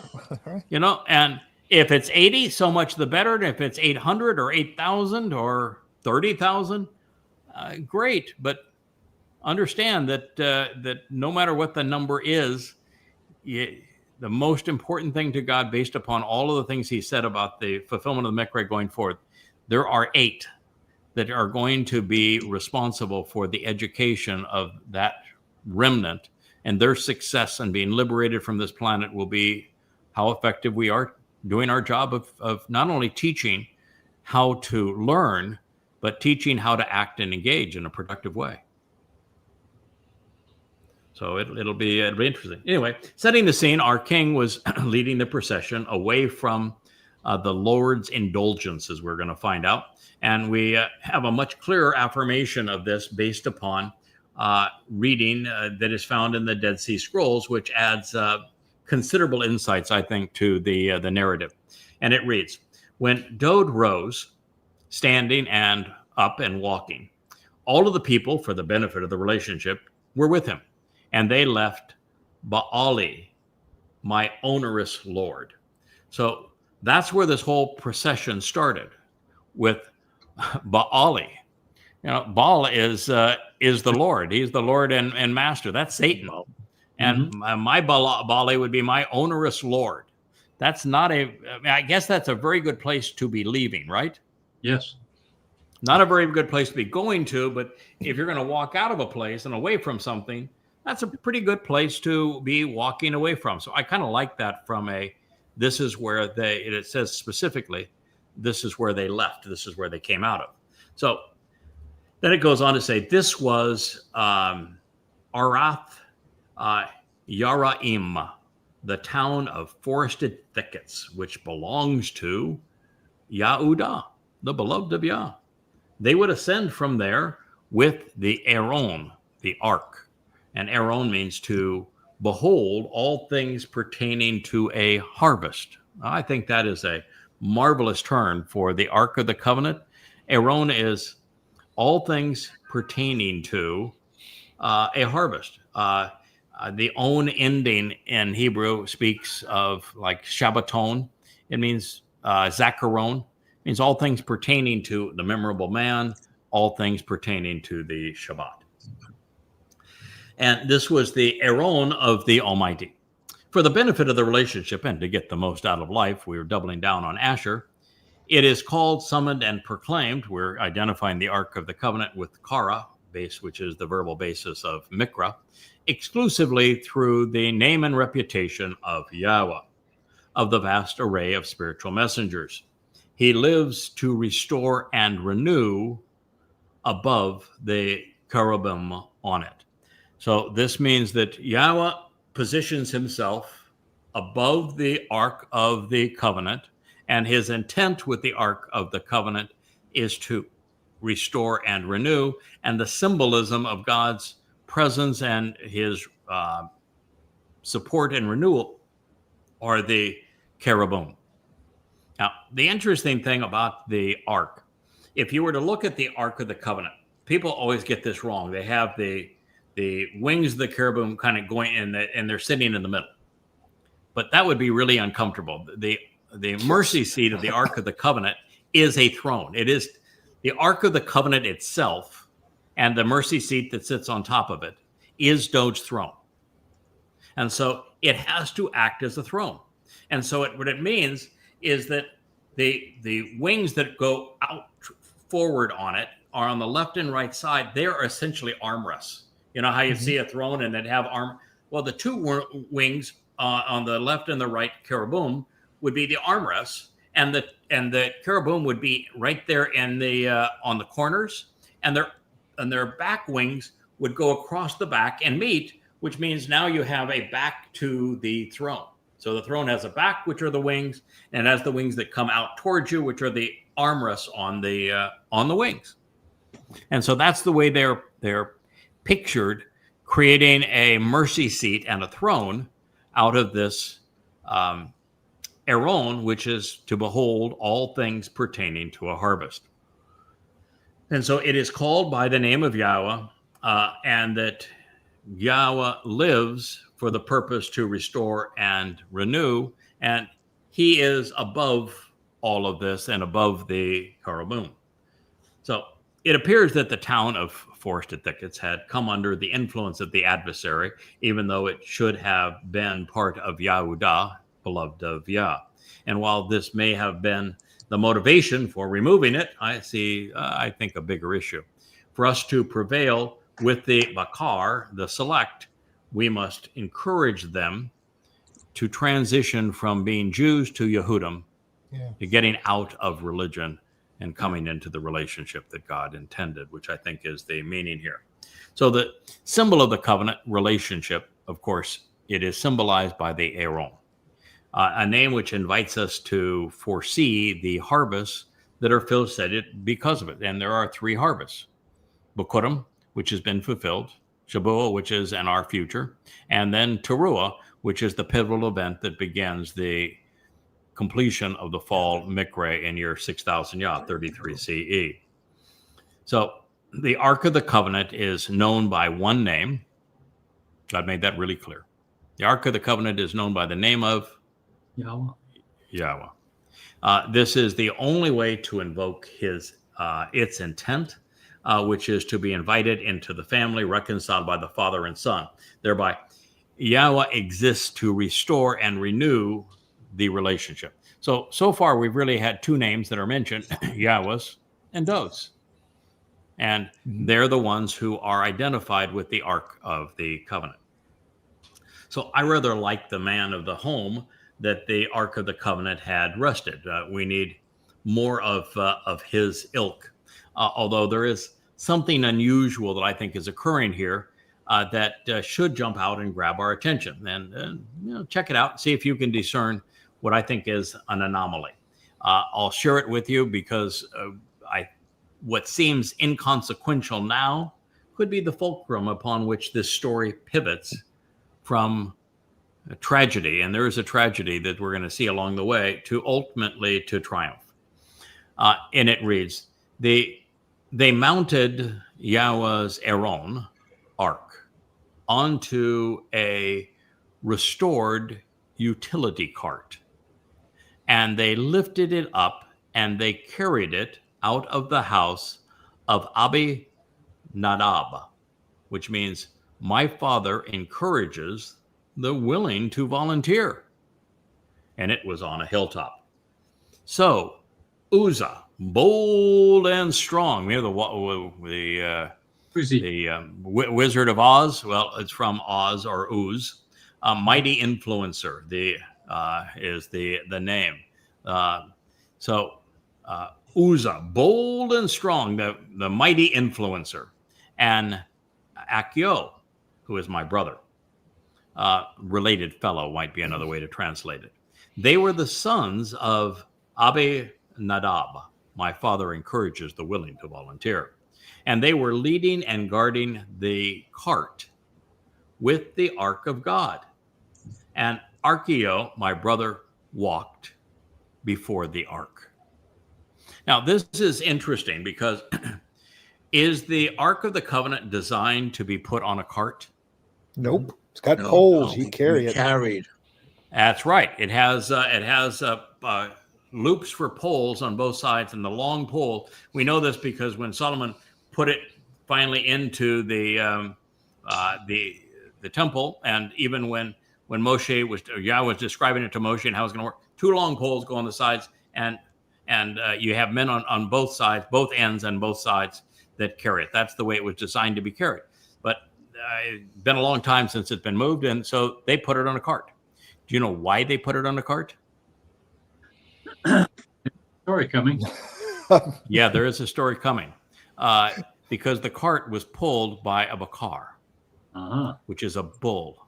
Yeah. So the cart was being moved into Jerusalem by a bull. Yeah. A bull's an interesting character in God's story, right?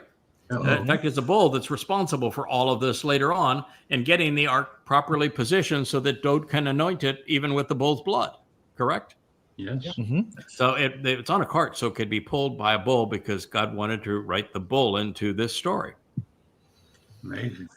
All right. So the oddity is that the Aaron was placed on a cart. That's the oddity.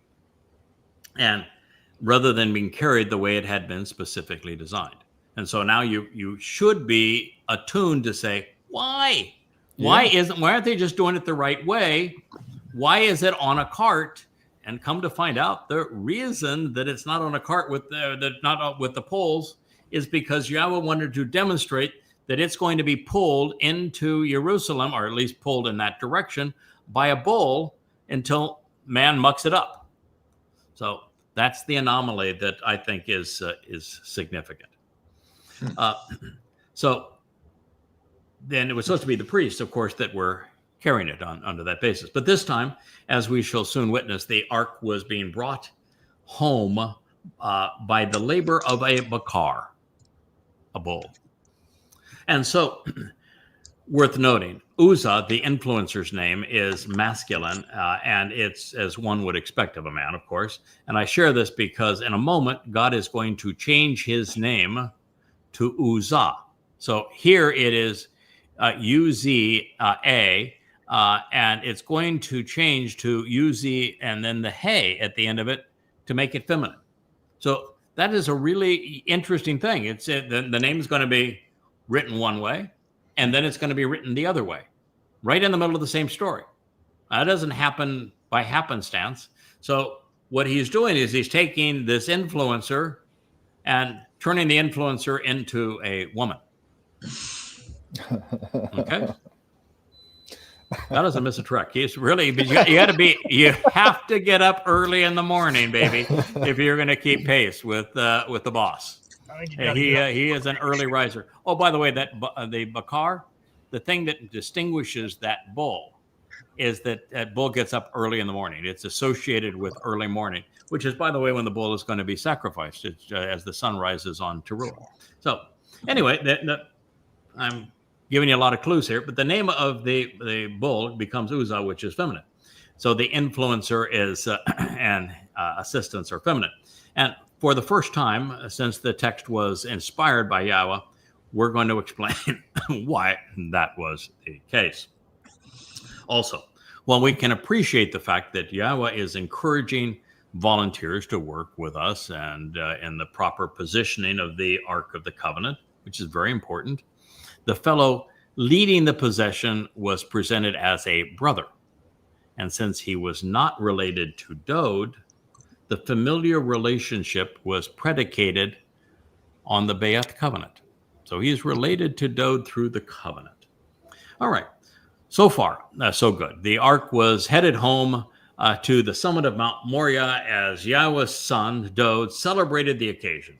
And from this, we can be assured that Dowd had a relaxed, fun-loving relationship with his father, and they were all celebrating with him, as had Yahweh when he named Yishak, which means, to party down, have fun. Yishak means to laugh, to enjoy life. So then Dowd and the children of Yisra'el, they were Sha'ak, which is the basis of Yishak. They were laughing and playing. They were having a good time before the presence of Yahweh and all of their strength and of their songs, and with lyres and harps and tambourines and castanets and cymbals. We're going to make this fun. We're going to make it really, really entertaining for everybody.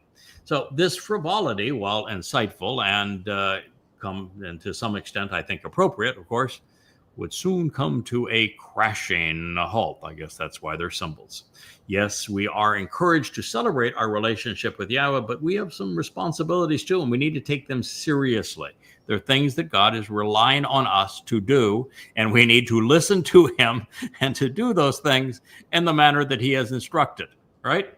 And it can't be, you can't have everybody that is partying all the time. So somebody's got to do some listening and have some follow through that's based upon God's instruction. Mm-hmm. So in this case, prior preparation would have been exceedingly helpful. Yes. So Dowd was about to experience a startling life and death incident, and he interpreted incorrectly. Now, the beauty of that is, what is the purpose of us being booted from Eden? To learn. To learn, right?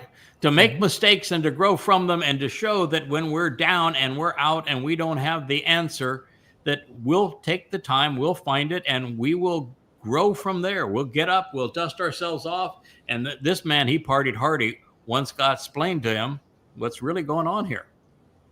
So that's the answer. And so if you find somebody that is right all the time and has been right from the beginning and has never been anything but right, and his life is nothing but a waltz through lollipops and tulips, that person ain't working for God. He doesn't have anybody like that in his story. So anyway, he interpreted. Pardon? Yeah, no. Yeah, he was perfect from childhood. Yeah. No, we have no perfections. No, this idea, the baby Jesus, he was perfect. He became the perfect lamb, and as a man God, they killed him. I don't know. My God's not very strong if they killed him. But another story. Anyway, Dowd absolutely interpreted the events incorrectly. He had a meltdown, as a matter of fact. He drew the wrong conclusion, while temporarily contravening his relationship with Yahweh. Wow. That's not a good thing. No. So I've made other mistakes. We know you don't get to edit your own books 10 to 20 times per edition if you're not learning something along the way and trying to make some improvements, right? So I made, but I can tell you one thing: I've not made this one. I've gotten mad at God a couple of times, like when my wife was being trashed by this mother goddess cult, and they were just ruthless. In fact, the last one where they were saying that she hated Dr. Jeff and she was a complete fraud because she really hated Dr. Jeff. And you're going, oh my God, if Dr. Jeff has a woman that, apart from mother and wife, that love him as much as my wife loves him, then he is a really lucky man. Then he's done something in his life that causes a very bright woman to care deeply. I don't think, other than myself, that I've ever seen Leah be more devoted to or care more about somebody that she does Dr. Jeff. And to see her trashed over that, I went to God and said, come on, God, that's not our deal. This is not right. And he did have a little talk with me and said, okay, well, wait till you watch how this is going to play out. You ain't seen nothing yet, kid. This is going to be really fun. Okay. So anyway, having recently studied Bamidbar, Numbers 15, I know that Dowd should have seen what I saw. And in Bamidbar, Numbers 15, not only do we see why the guy got in such trouble because he tried to dig up the two trees. Two trees were the tree of knowledge and the tree of lives. He wasn't playing with sticks. He was playing with trees.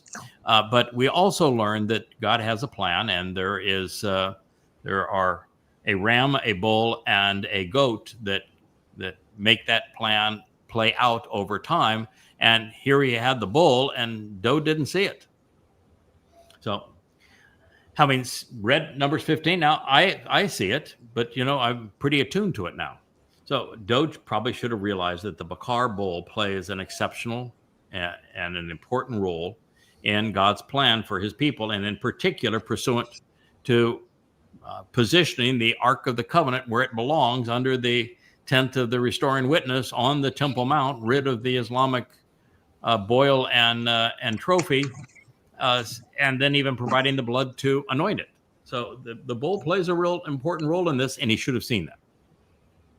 And we are aware that Dowd's Bashar, his herald, as the parar, the productive bull, is the one who will be knocked down on Towrah, on the threshing floor of the Temple Mount.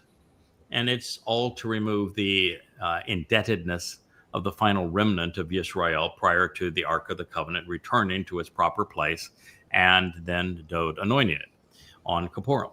So therefore, this episode with the Bakar was prophetic of what was to come on a far more important threshing floor than the one they were crossing at this point. So here we get to the meat of the story. And when they arrived upon the threshing floor, the Goren of Nodan, Nodan means to removing all traces of wavering and wandering. That's pretty good with the names. Uzzah, bold and influential, reached out with his hand towards the Aron, the ark, to behold the ingathering of the Almighty. He seized control of it because Habakar, the bull, was released and thrown down in the process of canceling debts, freeing those who were indebted from all obligations. Shamuel listened to him, 2 Samuel 6:6. So it's evident by Dowd's thesis and synopsis of the Torah in the 119th and the 19th Mizmor Psalms that our king was a student of God's teaching. So he should have understood this, because the role of the bull is very clearly articulated in the foundation of the covenant, in the presentation even of what happens when Yahweh is establishing the covenant narrative with Abraham. And then again throughout the Torah presentation. He should have known that. And he should have understood the connection with Bamidbar, Numbers 15, with the ram and the goat. Mm-hmm. However, I think that, and he should have understood Bamidbar, Numbers 19 and Numbers 5. He should have seen that he is the groom for whom the adulterous woman is being purged of her guilt so that he can marry her. But I think Dowd's lack in understanding and his errant interpretation of these events is really by design. You see, by failing to draw the correct interpretation of what he was witnessing, and by not instructing the people appropriately, Dowd could come to serve as an exceedingly important example of how Yahweh works with and through us. Now, this is because upon further review, a little time out, Dowd, who was initially wrong, he would learn the truth. He would correct his mistake, and he would not only set the record straight and establish the proper example, he went crazy, man. He was dancing, he was celebrating, he was doing it all. He even put on the ephod, the symbol of the high priest, because that's the role he has to play on Kipurym. Mm-hmm. And then he got naked, everything else, because we're going back to the garden, and that was symbolic of the proper wardrobe for the return to Eden, right? And he was partying hardy. And what you'll find is that God says, I got a guy. That guy's going to take care of this for you. You just need to rely on the guy. The guy's diligent. I've tested him. I've trusted him. I taught him. He's going to do this job for you. You just enjoy your king. You enjoy this process. And Dowd did. So okay. That's the beauty, right, of the story. So God wanted everyone to learn what I think is a very valuable lesson, one that would restore Israel in the end and enable his return as king. He didn't want this episode to pass without further reflection.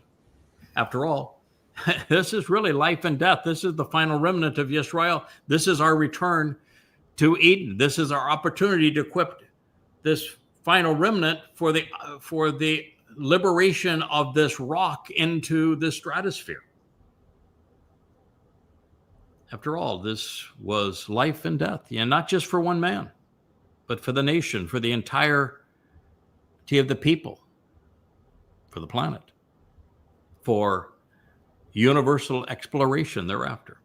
So the nuances we should not miss include that this occurred on a goren, on a threshing floor. This is not just symbolic of the threshing floor that Dowd had previously purchased atop the Temple Mount on Moriah, that would serve as the home of the Temple Mount, because gorens are flat. So that should also tell you something. Was any chance that cart was going to turn over if you were on the flatness of a threshing floor? No. He wasn't trying to stabilize the cart to keep it from tipping over. He wanted credit for him being the one that was responsible for positioning it. And he grabbed hold of it for that reason, had no chance that the ox, as sure-footed as they are, and a cart is going to tip over on the flattened floor of a threshing floor. So it's not just symbolic of the threshing floor that Dowd had previously purchased. Because goren are flat, the Bakar bull did not stumble, and there was no chance that the ark was going to fall. God was telling his story his way, and this guy intervened and got in the way. Second, with the benefit of the Dead Sea Scrolls, we now know that the threshing floor was known by its owner to remove wavering and wandering away. This is... It's good. It's good. Yeah. This is precisely what is achieved by the sacrifice, of course, of the Adam of Perah, who just happens to be a productive bull, who serves in this role on the goren of the Temple Mount on Towrah. Specifically in Bamidbar, Numbers 15, we're told that his role is to remove the guilt of omission rather than commission. By reaching out and grabbing that cart, that was an act of commission. That's why it wasn't forgivable. Couldn't be forgiven. Third, Uzzah, the bold influence, inappropriately extended himself asserting himself where he obviously did not belong. He committed a crime of commission. This is Yahweh's story, and God has chosen the 3 individuals that he has authorized to and appointed really to interact with the Ark of the Covenant. It's God's story. There's 3 fellows, and they're just described by 3 animals symbolically, so you understand their role. They are Dowd as the ram, Yada as the bull, and Elia as the goat. There are few crimes from God's point of view worse than interfering to negate what God is trying to convey and teach. And, we have to get in the habit of listening to what God's telling us and then acting accordingly. I don't think it's a lot to ask since we're being trusted throughout the cosmos.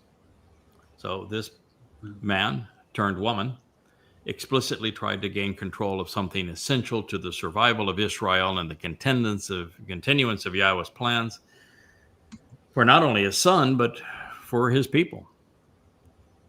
Also, fourth, the Aaron was adroitly named for this moment in time. Behold, the impending harvest, the ingathering. The stars of the show were now the Melech and the Bakar and the Aaron and the Goren. And fifth, Yahweh selected the ideal verb for the occasion. The Bakar bull will shamat. He will release the malak that are protecting him, so that the adversary, Hasatan, can shamat, throw him to the ground, and beat him to death. The stated purpose is to shamat, cancel the debts of the assembled mortal remnant of Yisra'el, and prepare them for Yahweh's arrival and Dowd's return. The bull will free God's people from the obligations so that they can be purged of their guilt. He chose verbs and names of places that expressly state what is being achieved. But you got to look at the words to know that. So this is the crux of the story, because the bull will be responsible for properly repositioning the ark of the covenant, for shedding his blood to anoint the mercy seat, and to make the Israelites presentable so that they are better prepared to meet with Yahweh than they were 3,470 years ago. So, should this not play out as intended, there'll be no Kipurym homecoming. There'll be no final reconciliation. There'll be no return to the garden, and we'll never get off this rock. So therefore, the great frustration and displeasure, the zealous and deep consternation of Yahweh was directed at Uzzah, assisting the feminine portrayal of imprudence and resistance. The man's name became a woman. He became a woman. So the Almighty struck and destroyed this person, killing them right there over the imprudent and rash act, this indiscretion and error, because they had reached out with their hand on the ark, and the individual died right there before God. This was a life and death issue for the entire nation, for our planet, to reboot Eden.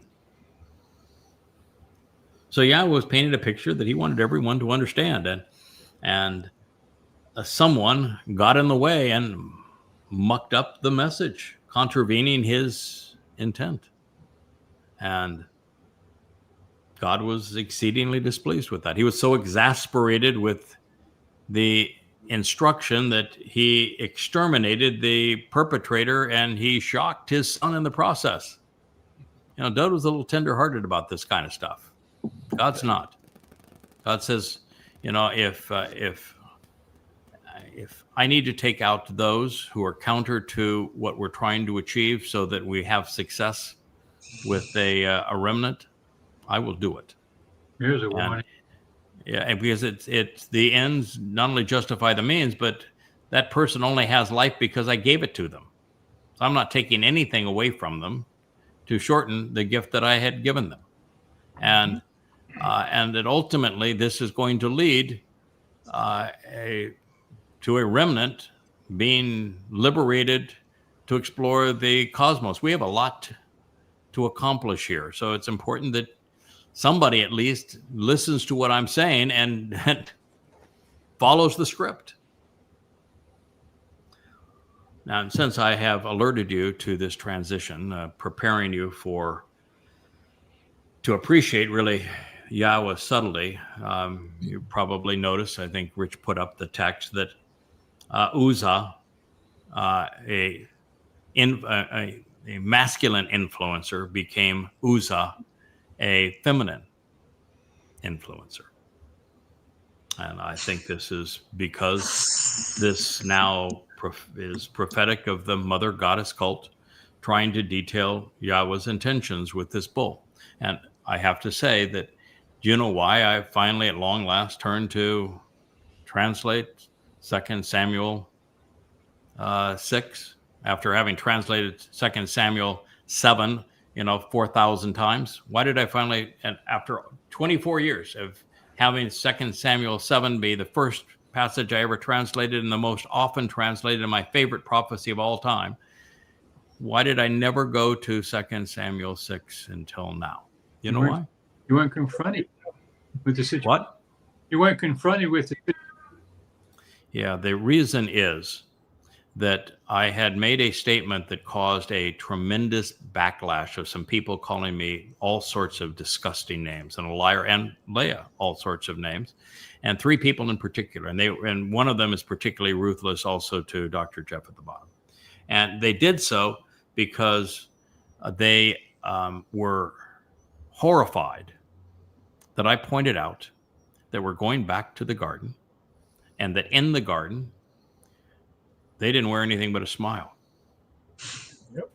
And they were very, very comfortable being exposed to Yahweh and being exposed to one another. And that it wasn't until they acted really stupidly that they became concerned, and they took the religious approach to let's cover everything up. But before that, they were naked. And so I pointed out they were naked. And guess what? The reason I went to this passage and started to translate it again and to consider it is because guess how Dowd is going to dress for the return of that ark to Jerusalem? That's His birthday. Yeah, he was And wearing an one ephod. thing.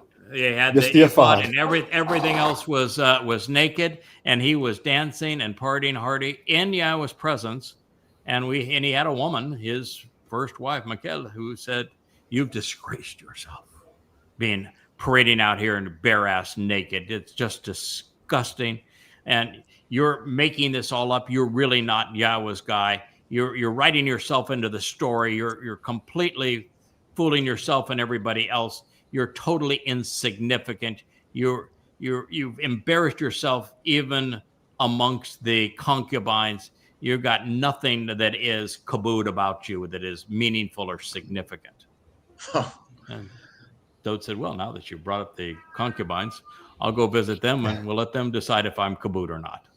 One of the great Boy. comeback lines of all time. That's down the road in this. It'll be another show that we get to that. But that's why I turned to this, was that I wanted to say, being naked at the right time around God shows that you're very comfortable in his presence.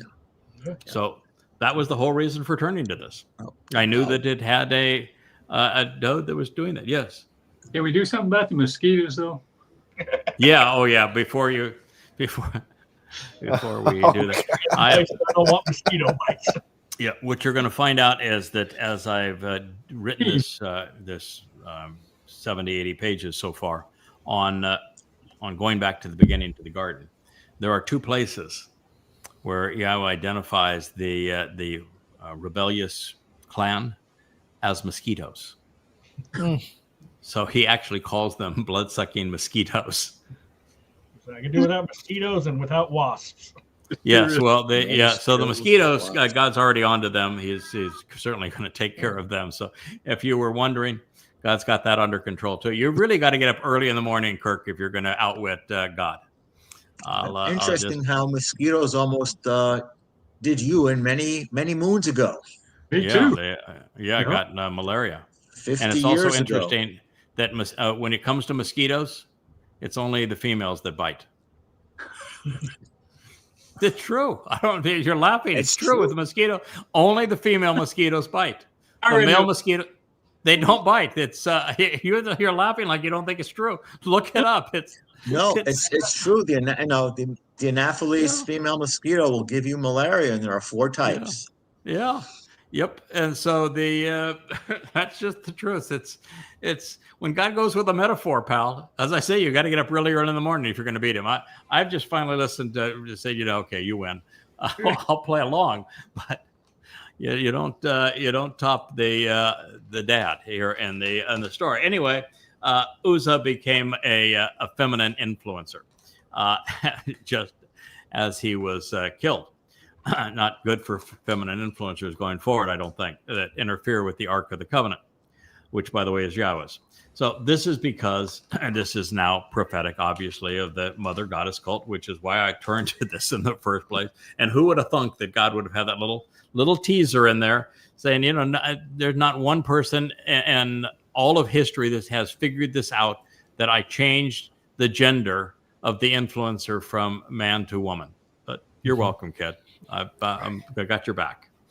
So, and it is this woman that is interfering with the intentions of the bull, and therefore God's animosity is directed towards the psychotic woman who lives to direct her feminine followers such that they ruin Yahweh's plans, and that they have excluded themselves from them. And as he said, she calls them mosquitoes.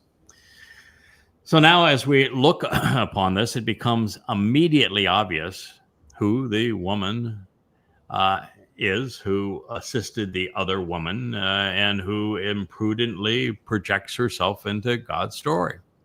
And this identification is rather important, since Yahweh wouldn't have bothered to change the man's name to a woman's, nor reveal his disdain, even disgust, if he was not foretelling what would occur in conjunction with the first time this prophecy was ever revealed and explained. Our Father struck and destroyed the perpetrator because the imprudent act of indiscretion, as a result of interfering in the story of our salvation of Yisra'el, was far too important to allow anyone, under any circumstances, to get in the way. Therefore, pay attention. Stay very far away from this evil woman's grasp. She is trying to topple the Bakar, the bull, that Yahweh has positioned to forgive the debts of his people. Assisting the mother goddess is a life and death decision as she tries to manipulate the covenant, grasping it for herself. But actually, Craig, life and death would be good. Death would be good. We're talking about Sheol and eternal damnation for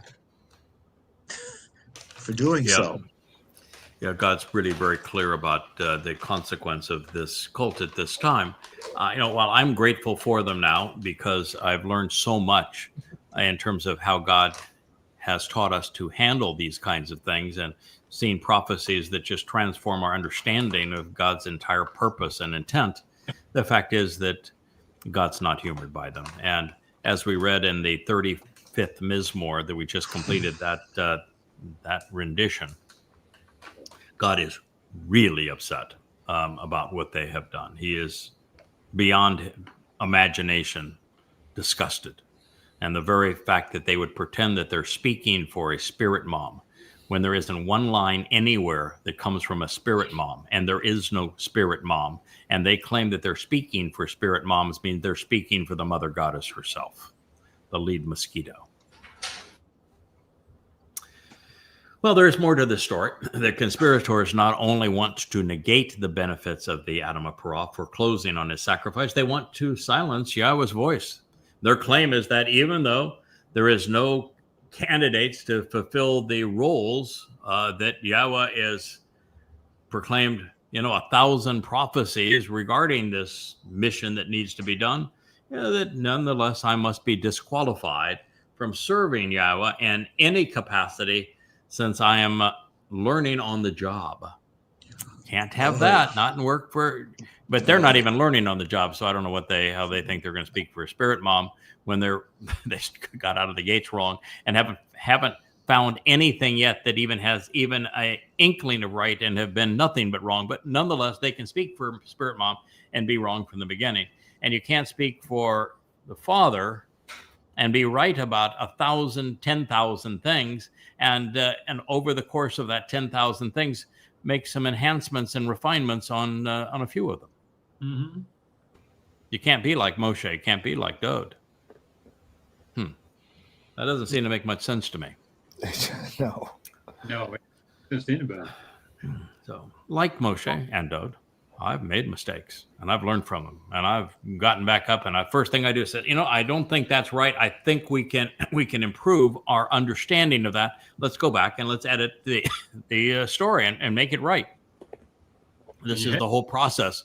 That's the whole thing we're trying to achieve outside the garden, to show that we can be trusted to acknowledge what's right, and also that when we fall, that we can get back up. Mm-hmm. You think God wants somebody that's going to hang with for a trillion years and explore 2 trillion galaxies, that if he trips up, that he can't get back up? God's not a babysitter. Right. God. Yeah. Everybody ever got any character that's been right about everything all their lives and never had to struggle to overcome an obstacle? Isn't the voice that God declares is going to create this raised highway in the wilderness from man's world to God's world? Doesn't it specifically say he has to remove the obstacles? Yeah. Making mistakes and overcoming adversity. That's how you grow, man. Being resilient. If you look at medicine, that's how medicine grew, right? Absolutely. Works. That's how everything that we have achieved that has value, and building things, that have value as humans, is a good thing. It's how we achieve in everything. That's how science works. That's how people learn and think and grow. Anyway, it's also like Moshe and Dowd. So, I've made some mistakes and I've learned from them. This is how Yahweh wants to work with all of us, since the process is so evident in the life of God's Son. He was a prophet, and yet he was wrong. But upon learning additional information, he corrected the record and he moved on, wiser and better for the experience. And once you have been down and you get up, then those that are around you know you can be trusted. They don't know you can be trusted until you have overcome a difficult situation. Not only that, you can also teach others after you learn, so that they won't make your mistake, but they'll make new mistakes. We would not have JB in our company if I were not uniquely, as an author, saying that I have made mistakes, and when I make a mistake, I'll admit that is wrong, and I'll go back immediately, not only announce it, but will correct it. And that those people are so far and few between. It's what ultimately brought us together. Yeah, that's wonderful. Go where the words take you, and if you learn that the words took you on a circuitous route, correction. Go there. Yeah, the fact of the matter is that understanding is the product of knowing. So you're observant, so you know. And then you make the connections and you come to understand.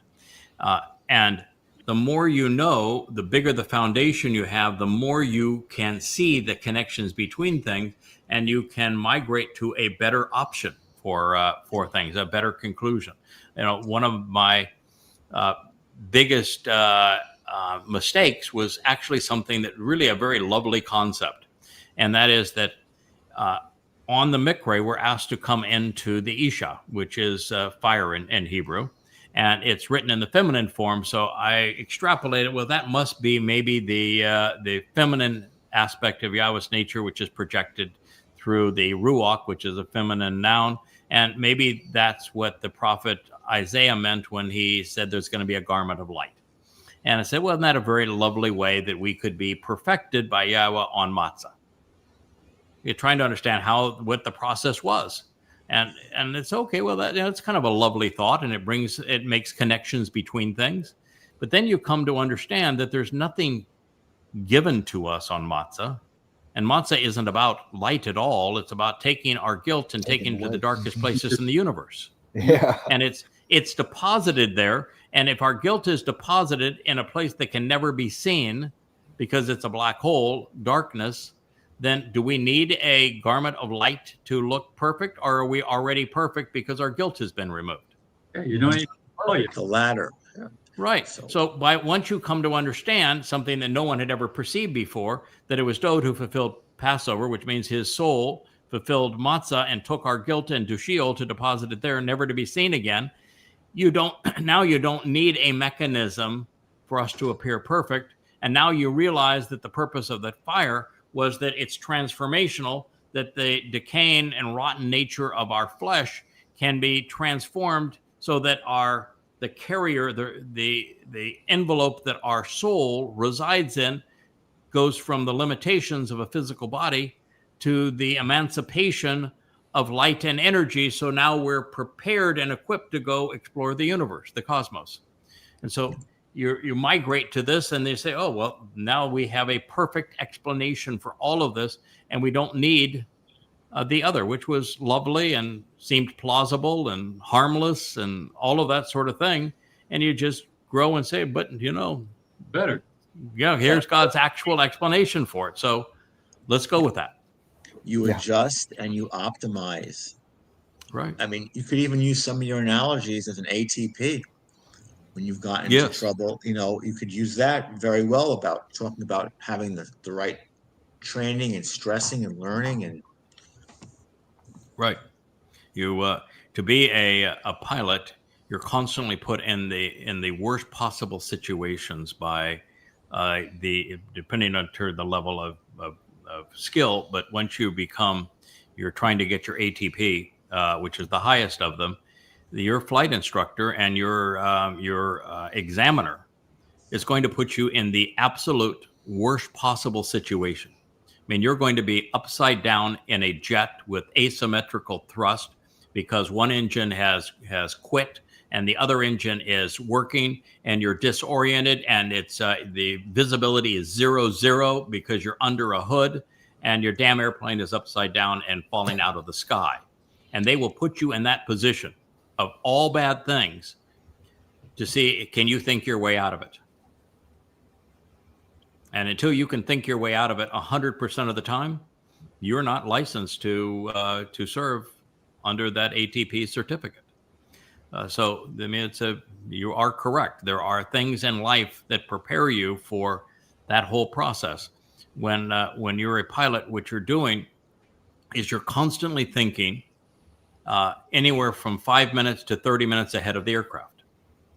You can't be thinking about where you are, because if you're thinking about where you are, anything happens, it's too late. You've got to be thinking about where you're going, not where you are. The same thing is true with a boat. You just don't, with a large boat, you're not quite as far out as you're on an airplane, because an airplane, you're working in 3 dimensions, not 2 dimensions, and you're moving much faster. So one of the things we do is we go through scenarios where you see, a pilot might just see what's going through the man's mind. We're thinking about, if I were to lose an engine now, what would I do? If I were to lose hydraulics now, if I were to lose my instruments now, or down the road, what would I do to recover? What is my plan? If I lost my radios, what is the plan? How would you solve it? And you're constantly going through that. So it's the whole discipline of being in a situation where everything goes wrong and making the best you can out of it and working safely through it. That's and proving that you're trustworthy to do so, that you've got the knowledge and the experience and the thought process that you can do it. Until you can prove that, you can't be trusted to go fly people in an airplane. It's same thing here with YAHOWAH. You can't be trusted to be liberated into the cosmos until you can prove that you can be in a difficult situation and show that you can think your way out of it and be reliable to do so. You're not qualified to teach people. So all of this, I think, is because it is far better for YAHOWAH, for Dowd, for Yisra'el, for the covenant family, and for everyone to have been mistaken and to learn from it and to grow as a result of it, and to show that you can be trusted, that if you make a mistake, you'll admit it and be better for it. This is, you find people like Trump, when he does something stupid, he'll go off and blame everybody else and never take responsibility. Those are the people you want to run from. When Adam and Towrah both were asked, why did you do this thing? The first thing is that Adam said, well, it wasn't me. The woman you gave me, Right. she handed it to me. He was trying to blame God and the woman as opposed to himself, for he had the instruction and he ignored it. And so he passed the buck. He wouldn't take responsibility for his mistake. And if he had, I think God would have been quite different in his response. And then when he questioned the woman, he said, no, not my thing. That serpent, he was the one. He tricked me, and that's why they couldn't accept responsibility for their mistake. And God's not going to trust somebody that can't do that. That's the lesson there. It's imperative to be accountable. Accountability is important. Yeah. Whether you want to put it to the point of God made a mistake or not, and I'm going to say that he made a mistake for the purpose of this illustration. When YAHOWAH said, I'm going to come down, Moshe, from this mountain, and I'm going to speak directly to the children of Israel, because it's important that they know that I, the creator God of the universe, am the one who is authorizing you and who is speaking through you and is communicating through you, that I've designated you for this role, and it's me that is the voice behind this. And God did as he had intended, and rather than getting anything out other than, I am God, they immediately said, go away. Your fire scares us. Your voice scares us. We'd rather die than be in your presence. Go away. Shut up. We don't want to ever hear from you or see you again. So would you call that plan that ended up backfiring, so that rather than reassuring the people, that scared them spitless and they said, we don't ever want to see you again, would you call that a mistake? Yeah. I think so. I think God, now, did God know they were going to respond that way? He could have, if he wanted to. It doesn't necessarily mean he did, because he doesn't always have to know the future. Sometimes if you know the future, it's hard to live in the moment, right? Mm-hmm. And just because he can doesn't mean he always does. Relationships are that way. If God took every relationship all the way out to the end, then there's no enjoyment along the way, right? Yeah. And so he maybe did, maybe he didn't, but it didn't work out. And God's first response was he took responsibility. He says, they're right. I won't do it that way anymore. Yeah. So for the here's God. God. He regretted making man. Yeah, he did. Absolutely. That's a mistake. You regret your mistakes. Right. And so it wasn't only the fall of man in the garden, then the fall, but the Nephilim had to fall too, didn't they? Mm-hmm. And God says, I regret making man. So yes. So is God capable of making a mistake? Yes. And is he capable of admitting that he made a mistake? Mm-hmm. Yes. And is he capable of telling us, hey, here's the upside of that mistake? The upside of this mistake of you don't want to hear directly from me is I've got some guys. I've positioned them in place a long time ago. In fact, God knew that this was going to be the case because he introduced the greater and lesser luminary in Genesis 1. And then he introduced the two trees, knowledge and lives, in Bereshith 2. He had the pieces in place already. How old are you? How old? I knew you were going to say that. I just knew you were going to say that. I don't think I look a day over 500. Oh, but okay. Right. Fantastic. but depending on when you dial into the story, it's either 500 million or 3,500. Yeah. Well, Yah came up with the ultimate Plan B, Plan Bashar. Yes, it is Plan B. It's Plan Bashar. We're going to have a herald, and he's going to be a human. It's a beautiful story, I think, the way that he told it. So this is all because this way that it happens reveals that even the most loved and beloved of Yahweh's prophets and co-workers, the Messiah and King, his chosen one, the very Son of God, can fall short in understanding, form an errant conclusion, and then take the occasion to learn more, correct his mistake, and move forward greater for it. The way that he would celebrate coming in, man, he was all in when he understood the picture God was painting. All in. So I'll share this, and we'll probably end this program. We've gone 2.5 hours. Yahweh was angry. Not Yahweh. Yahweh was angry at what the female influencer did. Dowd was angry. He was even enraged, it says. Because for the benefit of the relationship, he was hostile towards and broken up about.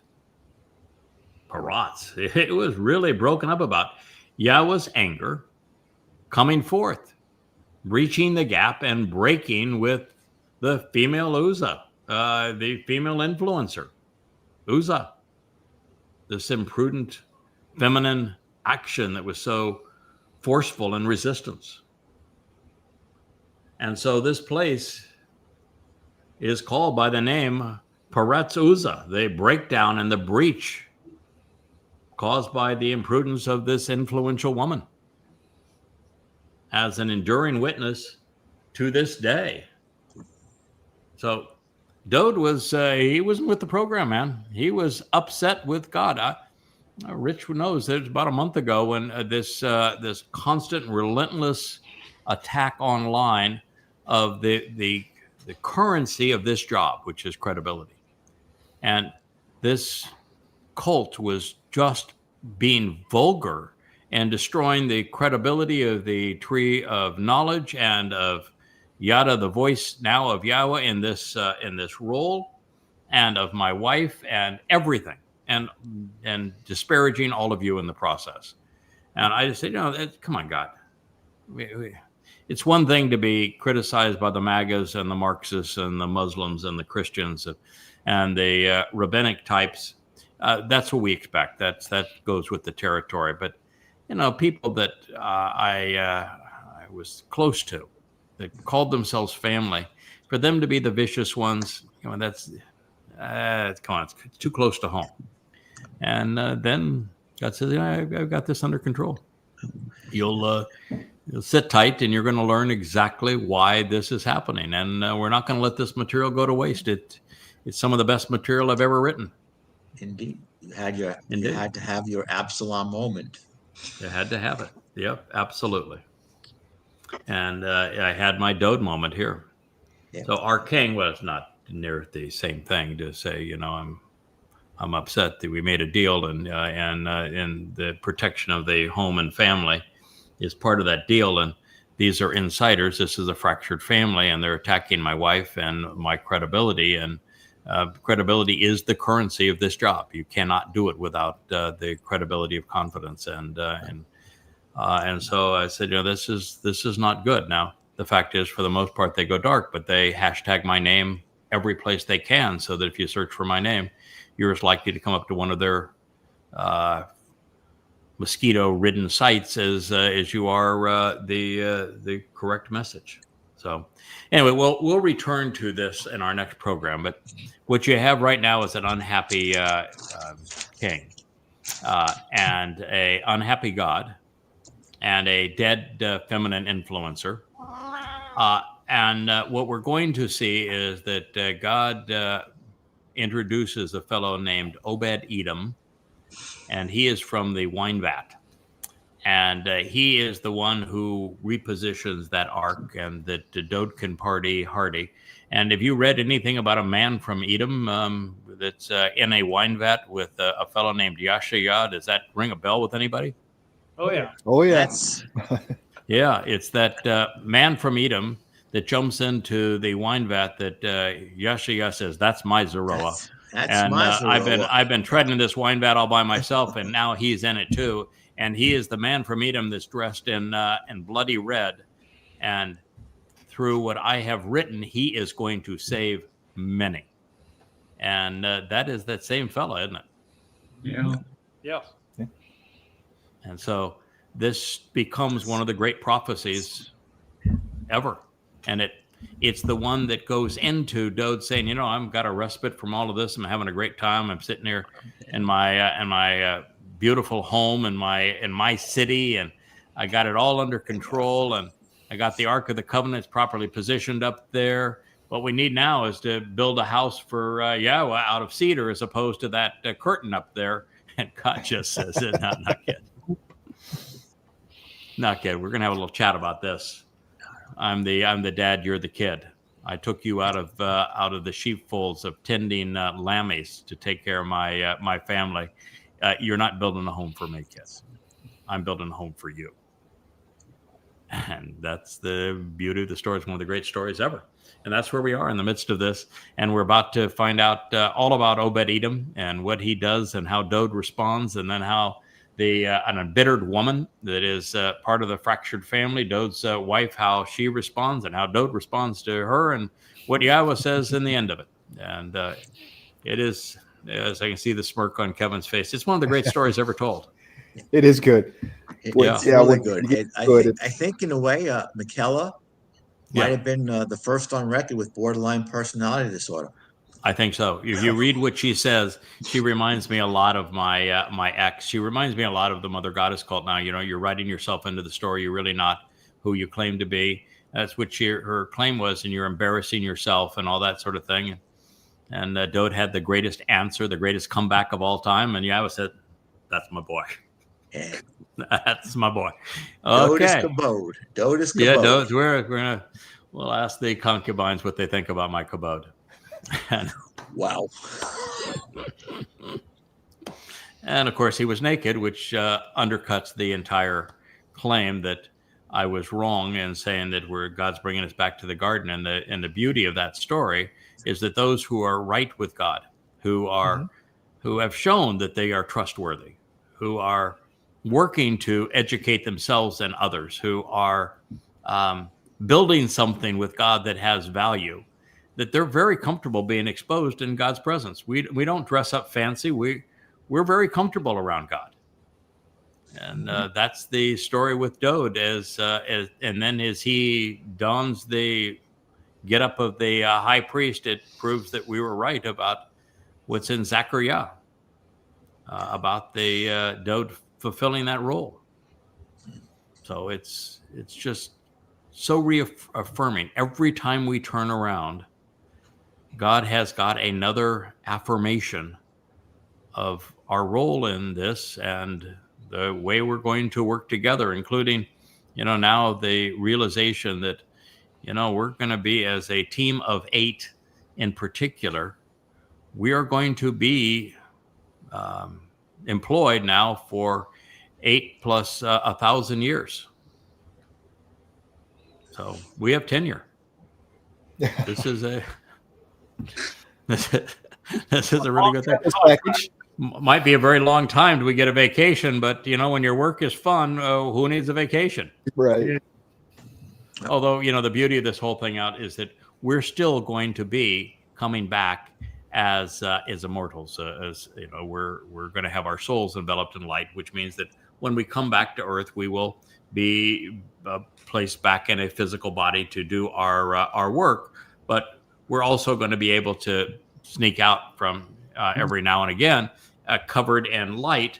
And when we're sneaking out every now and then and covered in light, we could take a second and turn it into a year. So if you wanted a year vacation, we want to go and there's a paradise planet that we can all hang at and have a great time for a year, just to just to enjoy one another and have some fun, we can do that over a second that lasts a year, and then come back and not have missed a beat here on Earth. The teacher's lounge. Yeah, the teacher's lounge. We're going to go into the teacher's lounge, and the teacher's lounge is going to be really extraordinary.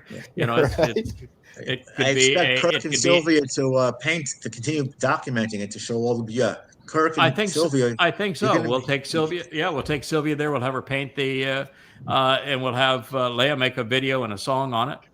And we'll have Patty give us a thumbs up. She's really good at the thumbs up on the whole process, and somebody's going to have to make it work online. So we've got Kevin, you and Rich are going to stream the whole thing, and there we go. As long as you've got free coffee, I'm in. Yeah, well, you can come here, and we, as Rich knows, man, we have drawers full of it. We have coffee makers everywhere and drawers full of it. We run on coffee. You don't get up at 5 a.m. and go after this job without coffee. Right. Yeah. Coffee is our drug of choice. Caffeine will be the DOC of the Covenant family. There you go. It is.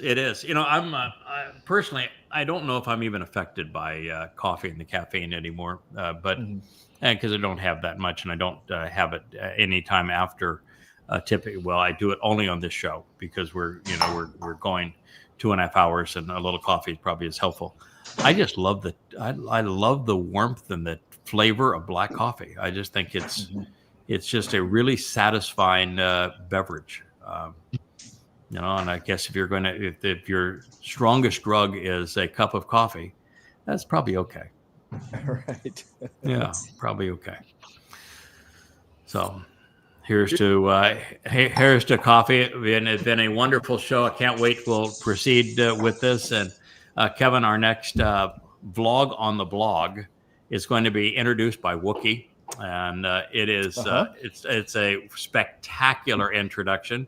Wookie, you guys have not seen it yet, but Wookie does the introduction for the vlog on the blog, and it's hilarious. That's good work.